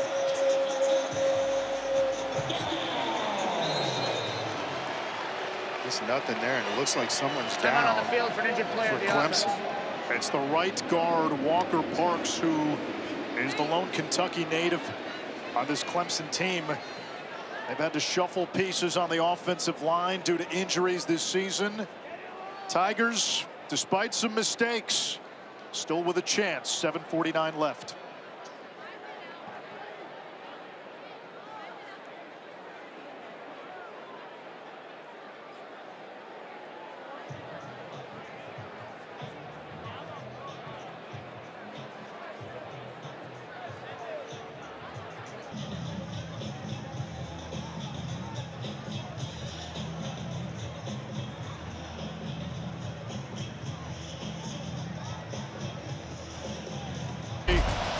downtown Louisville. It's 3rd down and goal for Clemson. Adam Randall, the running back. We'll keep an eye on Williams. 0. Tight end screen. And Pat Henry cannot get there. 4th and goal. Here we go again. This is where Clemson was just moments ago. Louisville has a player down. Right about now is Wesley Bailey, the defensive end. He leads the team in sacks. Yeah. From Ottawa, Ontario. I give this Louisville defense a ton of credit. Down here at this part of the field, they have more than held their own. It was a defensive unit that came into last week as the #1 overall defense in the ACC. And Clemson had a couple of extra shots, if I remember right, because a couple of penalties gave them automatic first downs, and Louisville still were still able to come up big on defense. Bailey remains down.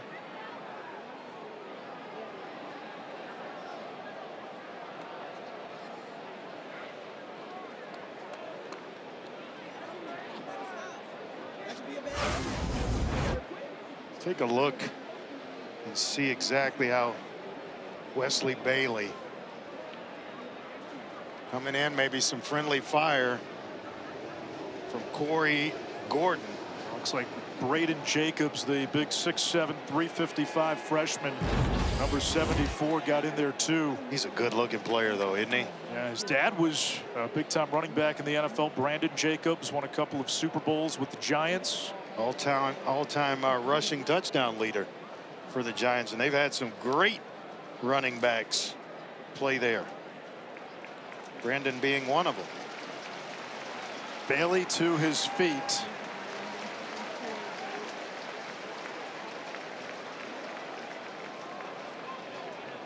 The difference tonight, red zone production. Louisville, 2 trips to the red zone, 13 points. This is Clemson's 3rd red zone trip. Only a field goal. They were stopped on 4th and goal from the 1 on their last drive. Here they are again. What do you call this time, Andre?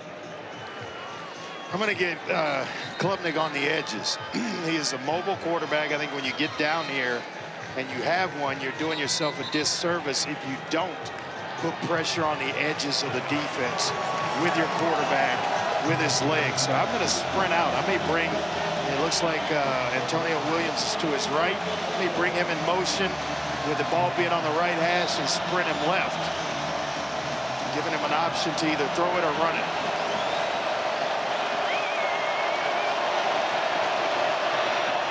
Instead, it's Randall fighting, waiting for a signal. Touchdown Clemson, and we are tied at 19. I was wondering what was taking so long, because it looked like, you know, half his body was laying in the end zone. I guess they just wanted to make sure he got turned sideways, and then he gets a little pull from Blake Miller. And into the end zone he goes. Blake Miller has been a stalwart at tackle. Going on the field is a touchdown. Previous play is under further review. All right, they will look at it one more time. Miller starting his 51st consecutive game. We check in with the ACC's Game Day Operations Center. And so now when we look at, well, we're going to wait for Mike to give us the ruling on the field. So, hey guys, Mike is here. Mike, ruling on the field is a touchdown.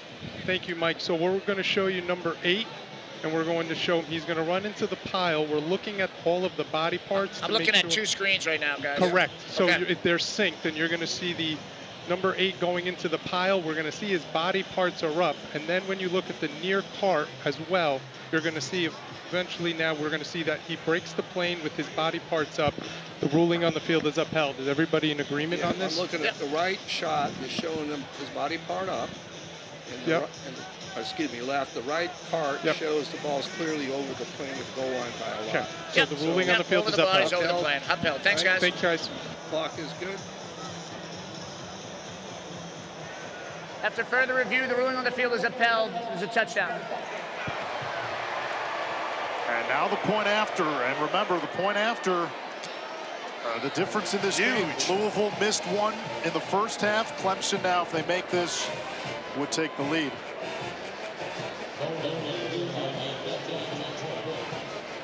Adam Randall, 2 touchdowns on the ground. The Tigers have won 58 of their last 61 games when they've had a 100-yard rusher. Randall at 102 tonight. Hoosier ties the game. Louisville, when they beat Clemson last year, blocked 2 kicks, and this is why Louisville trails by 1 instead of a tie game right now. Just off the left upright. It seems like it's so easy, yet it continues to happen. So Clemson with the PAT has a 20-19 lead.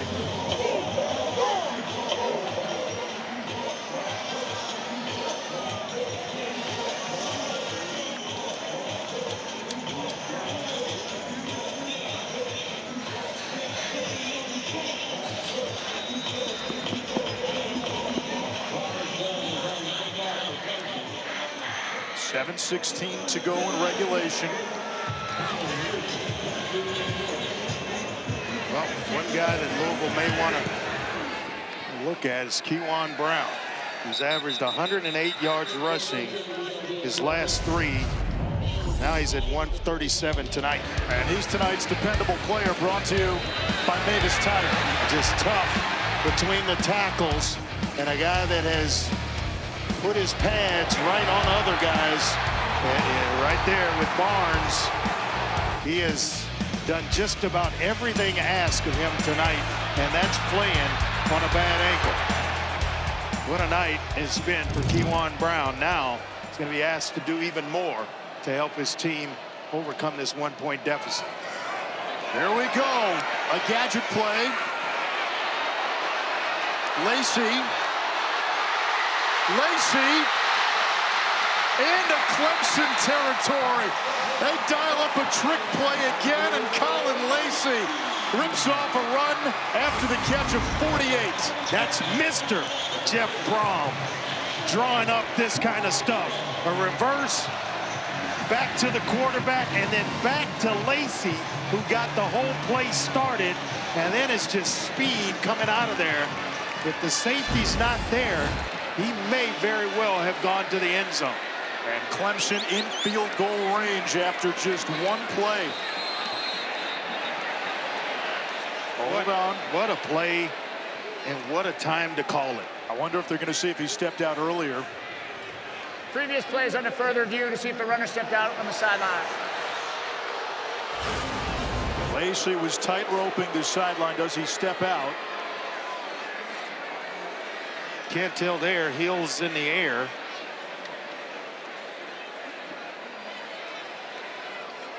So this should continue on, if that's the point.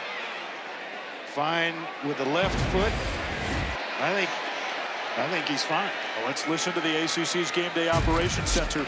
Stepping out of bounds. So right now we're trying, when the number 5 is running up the field, we're looking at his feet, and we're trying to make sure that he stays in the entire time, which is what the ruling on the field was. And right now, based off of the coach's end zone, we're going to go back a little bit. Go back. John, go back. How far do you want to go back? Go back, go back. Okay, right here. And now we're going to look. Go past this. So we're looking I don't at that see anything foot. there. Yeah, Nothing I see there it. to be able to overturn. Keep going. See the toe down. Keep going. Inbounds. Heel Yep. up. Keep The next playing. step is clearly in. So we see that one in, we see this one in. Based off Now of we're these clear looks, off that, right? Yep. and we don't have anything to be able to overturn the ruling on the field. Upheld, first down. Stands. Yep. What's our spot? Thanks, guys. Thank you.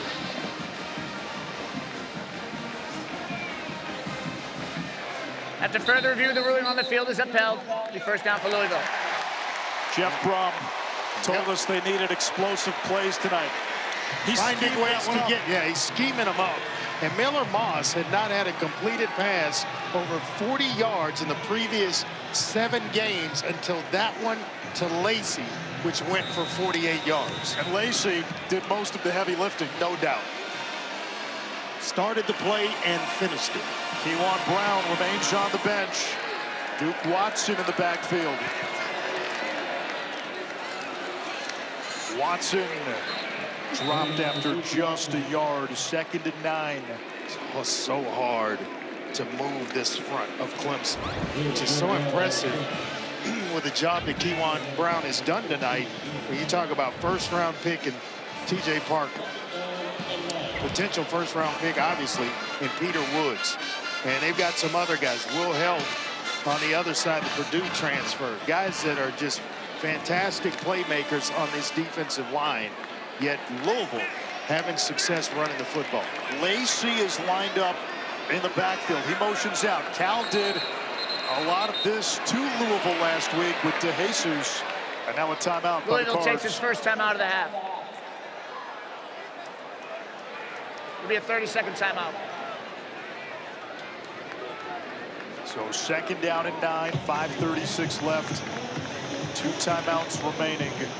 Critical drive for Louisville after Clemson took the lead, and that missed extra point by Ranvier in that first half, the difference in this game.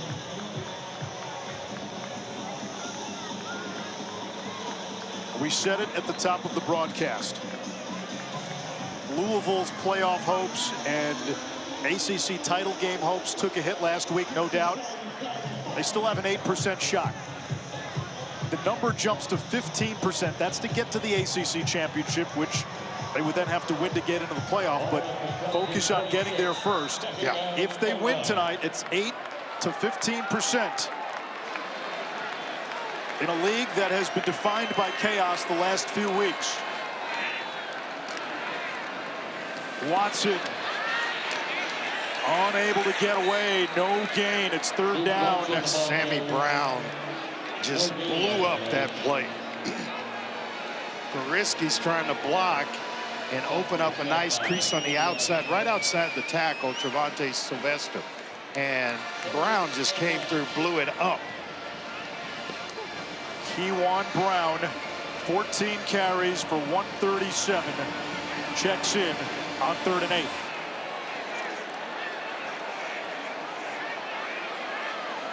And Brown is split wide. Moss under pressure, hit and sacked. Sammy Brown absolutely cannot take that sack. And now you got to punt the football away. I mean, they may run the kicker out here for this one, but and now you're pushing at the edge of Ranvier's been good this year. He has hit from 51 today, which was a career high. He's also hit from 39. This is from 50. You just can't take that sack because it pushes you to the brink of being out of field goal range. For the lead. Ranvier's kick, no good.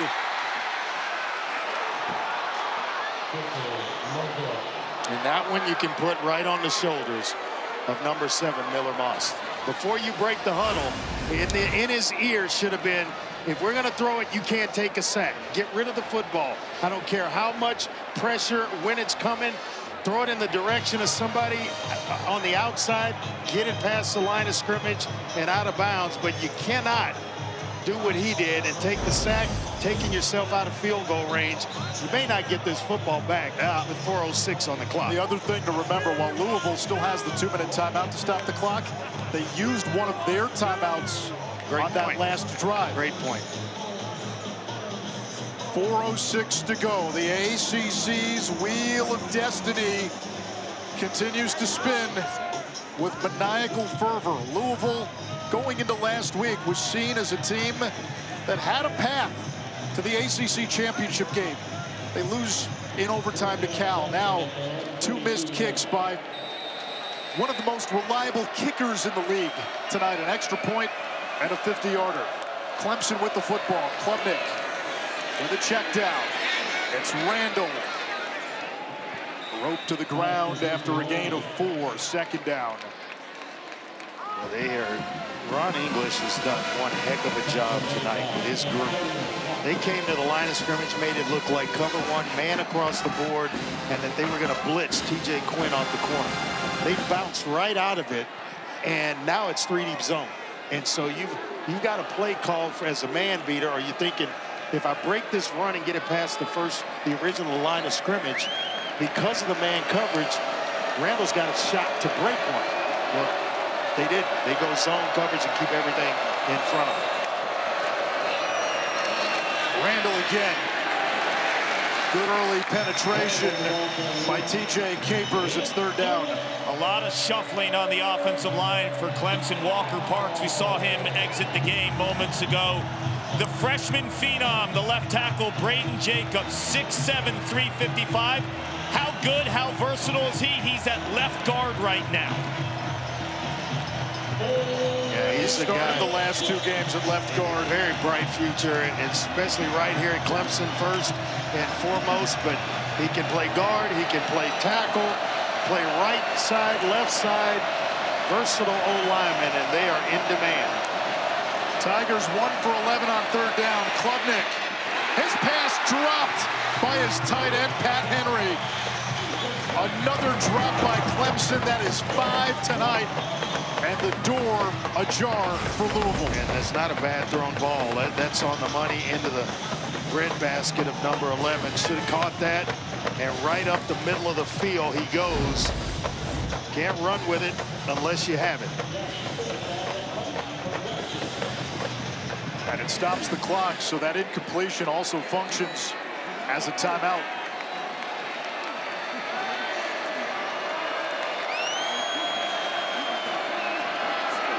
Bad snap. Smith has trouble with it. Down he goes. Louisville takes over inside the Clemson 25-yard line. You want madness? You have madness in the ACC. TJ Capers, I think, is the player that's going to get there and tap down the punter. And Jack Smith just mishandles it. And here comes Louisville. Please set the game clock to 2 minutes, 31 seconds, 2-3-1. Whatever the football gods have in store for this league, wow, boy, is it devious and mischievous. It's been exciting, that's for sure. And oh, it is entertaining. All of 2025. And now movement from Louisville. False start. Offense, number 60. 5-yard penalty, 1st down. Now, there's been talk this week of the doomsday scenario for the ACC with a potential 4-loss Duke winning the league and the ACC champion potentially being left out of the college football playoff. It's the top 5 conference champions. Louisville looking to hold on to any hope they have. Keyjuan Brown shipwrecked back at the 30. It's a loss of 2 more, so now again, you're making this harder for Ranvier. Already missed from 50. And he's missed an extra point. Louisville can take this down to the 2-minute timeout. And they will. That is a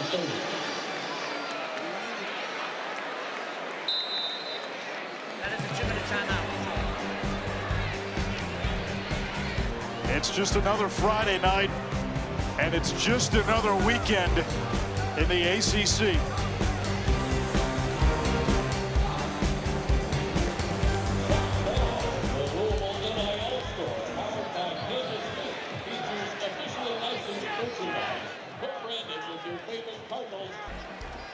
Amazing. Scotty, thank you. Still have a lot left here. Watson inside his left tackle, and it sets up a 3rd down and long for Louisville. We got another flag at the end of this play. And this is going to be against Louisville for an unsportsmanlike conduct penalty on Lance Robinson. He just shoved a Clemson player who went flying after he was kind of pulling Duke Watson. So let's see if this holds up.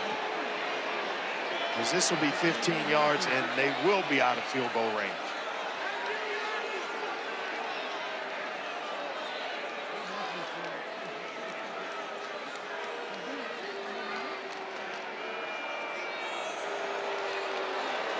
Yep. Jeff Braun knows it. You can't have that. Can't have it. Just can't have that. After the play, unsportsmanlike conduct, offense number 57. Because that was the reason the game clock was stopped. It's subject to a 10-second runoff. Clemson has declined that runoff. The game clock will start on the snap. He said 57, but I think you see there, it's 53, Lance Robinson. And it puts Louisville back at the 42-yard line, essentially out of reasonable field goal range for Ranvier, who's already missed 2 kicks tonight. You just can't have that in this spot, not with what is at stake for Louisville. If the Cardinals lose this game, any hopes of ACC championship or playoff are completely gone. And you're trying to put a game away. Now 3rd and long. Moss on the drag. He's got Meeks. Breaks the tackle. Meeks gets Louisville back into field goal range with a second effort. They say the quarterbacks really like him because he knows exactly where he's supposed to be at all times on the field, and I can see why with plays like this. The game's on the line. Your 30-second timeout. And Antonio Meeks comes up with maybe the play of the game for Louisville. Brandon Strozier had him, and Meeks shrugged him off and able to extend the play and gets inside the 30. And it's a much more reasonable attempt now for Ranvier. It's still a long 40-plus yarder. And Ranvier tonight missed an extra point. And then earlier in this quarter, missed from 50. And it looks like they're going to send on Nick Keller. Now, Keller's attempted 3 kicks this year. He's 2 for 3. The 2 he's hit, both from 57. So he's their long-range guy. And he will come on here. A 46-yarder to take the lead.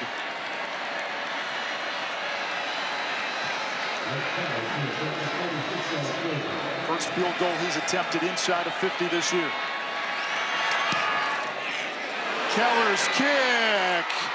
No good. A kingdom for a kicker. Louisville has missed 3 kicks tonight, 2 field goals and a PAT, but hold on, there's another flag at the end of this play. Owen never had a chance.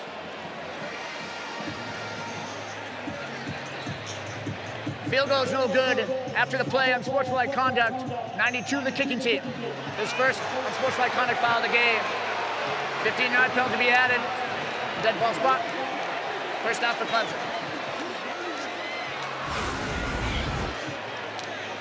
It looked as though to me that Nick Keller was leaning forward and his body was already starting. He was trying to hold himself back. And the snap was a little bit late. So the timing wasn't ideal. I'm sure that had all to do with why he pulled it so far left, but it certainly had a little bit to do with it. And Andre, that is 5 personal foul penalties against Louisville. That one against Micah Carter.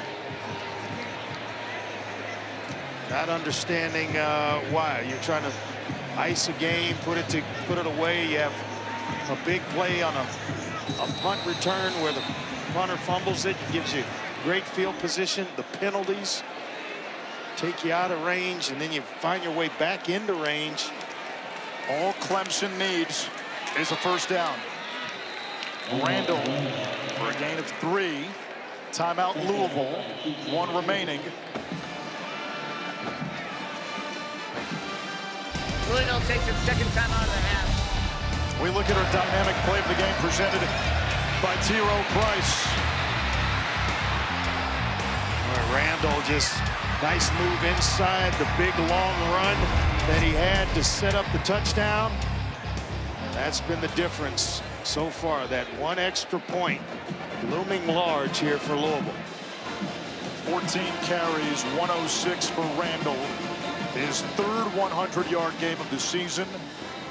Clemson, if they can hold on and win, would get to 500 on the season. They would get to 500 in conference play for a 26th consecutive season. And then all Clemson would have to do is beat Furman to become bowl eligible. They still have the game left against South Carolina. And for Louisville, boy, kind of look at the games they've lost this year. In overtime to Virginia. 2 of them. In overtime to Cal, both at home. And now 3 missed kicks in another home game. Those 2 losses in overtime by combined 4 points. And then you throw this in there. You know, if this score holds up, it'd be 3 losses by a total of 5 points all year. Randall is hit in the backfield. He lost a yard. So it's 3rd down. Antonio Watts made the stop. I'm not sure the clock ever started. This young man's going to be in Louisville somebody's takes its final camp. time out of the half. When he's draft eligible. 24 seconds. He can play. 1-2-4. Final timeout for Louisville. And now Clemson facing a 3rd down. They're 1 for 12 on 3rd down today.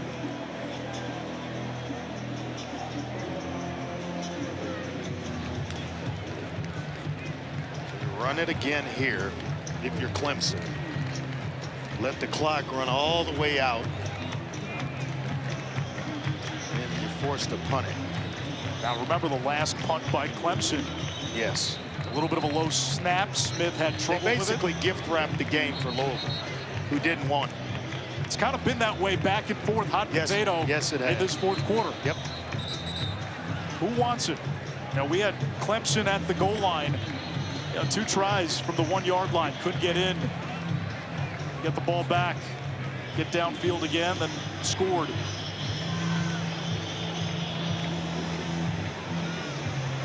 So you run it here, Andre, just to keep that clock moving. Absolutely. You're right. And put some time back on the clock. And you're telling Randall 2 hands on the football. We're okay if you just don't put it on the ground. We get a timeout by Clemson. Clemson takes its 2nd time out of the half.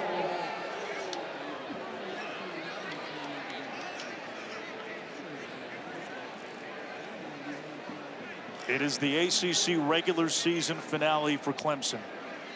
It's the 10th meeting between these two.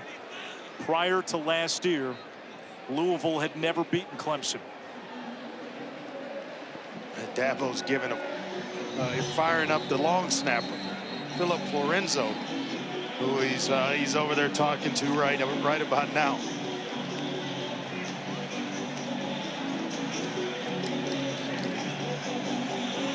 If we've got to call his name again, that's the wheel of madness and the wheel of destiny spinning.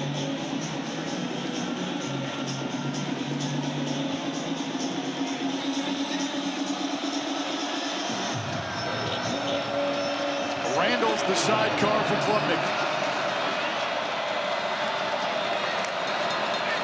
Bettencourt in motion. Klubnik keeps it and then nosedives where he's met by Stanquan Clark. It's 4th down. Louisville out of timeouts. Clemson can let this clock run. All 30+ seconds of it down. Here's the other thing to remember. The guy back deep for Louisville. Oh, yeah, he can Colin Lacey has 2 punt return touchdowns on the season, 3 for his career. Keep in mind as well, they only need a field goal. Don't need to get in the end zone, just the field goal. Clemson's going to use its final timeout. They'll wait for a few more seconds to run off.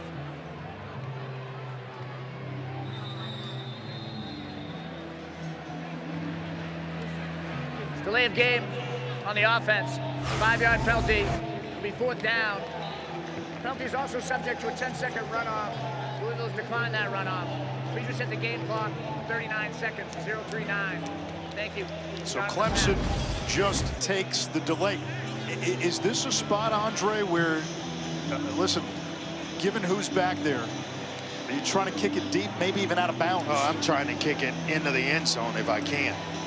Over Lacey's head and into the end zone, or somewhere left or right of him, but I would not kick it to him where he can return it It might be awfully ugly if you kick it and let him have one to run back.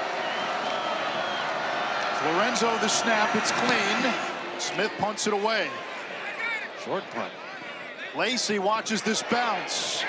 No return. There's a flag that comes in all the way from the near side of the field, far from the field. The line judge threw it.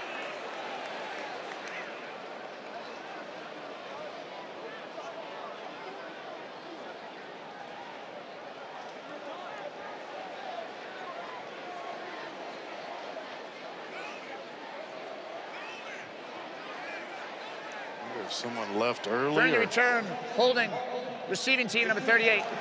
10-yard penalty, first down. Boy, it's just a free-for-all against Louisville with these penalties here as of late.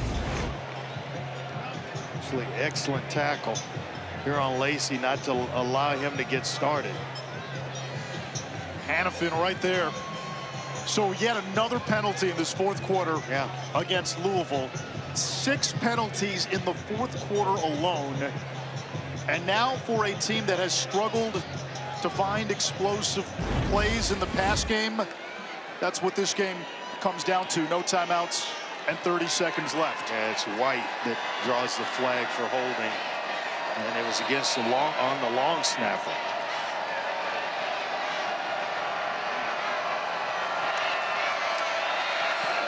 Moss finds Chris Bell. He's got a first down that momentarily stops the clock. Here's the other thing to remember. Get on it and clock it. Clock it right now, unless you have 2 plays called. Looks like they do. Moss finds Bell. That's going to keep the clock running. 15 seconds and ticking. Now he's got to spike it, and with 12 seconds, here's the other thing you got to remember if you're Louisville.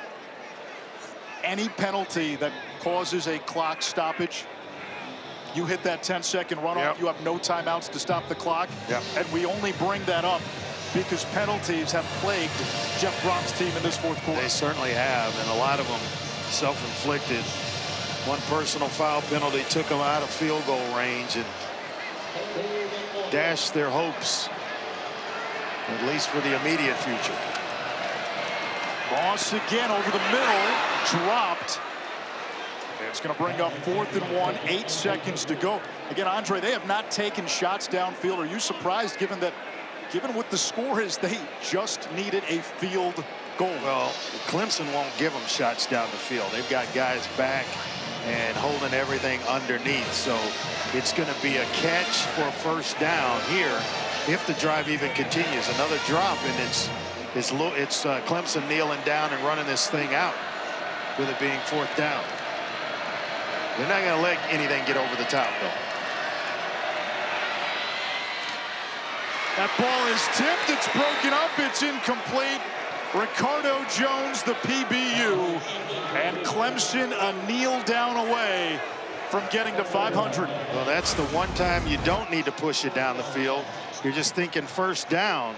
And he tries to throw into coverage when he had Duke Watson sitting down underneath. Anything for a catch would have been a first down. Stops the clock momentarily where you have something else called in order to execute quickly.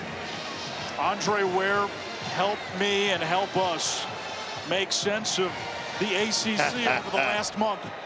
It is beyond my pay grade, my man, but it's going to be fun to sit back and watch the finish to this season, especially that Duke-Virginia game tomorrow, which has so much at stake. For Louisville,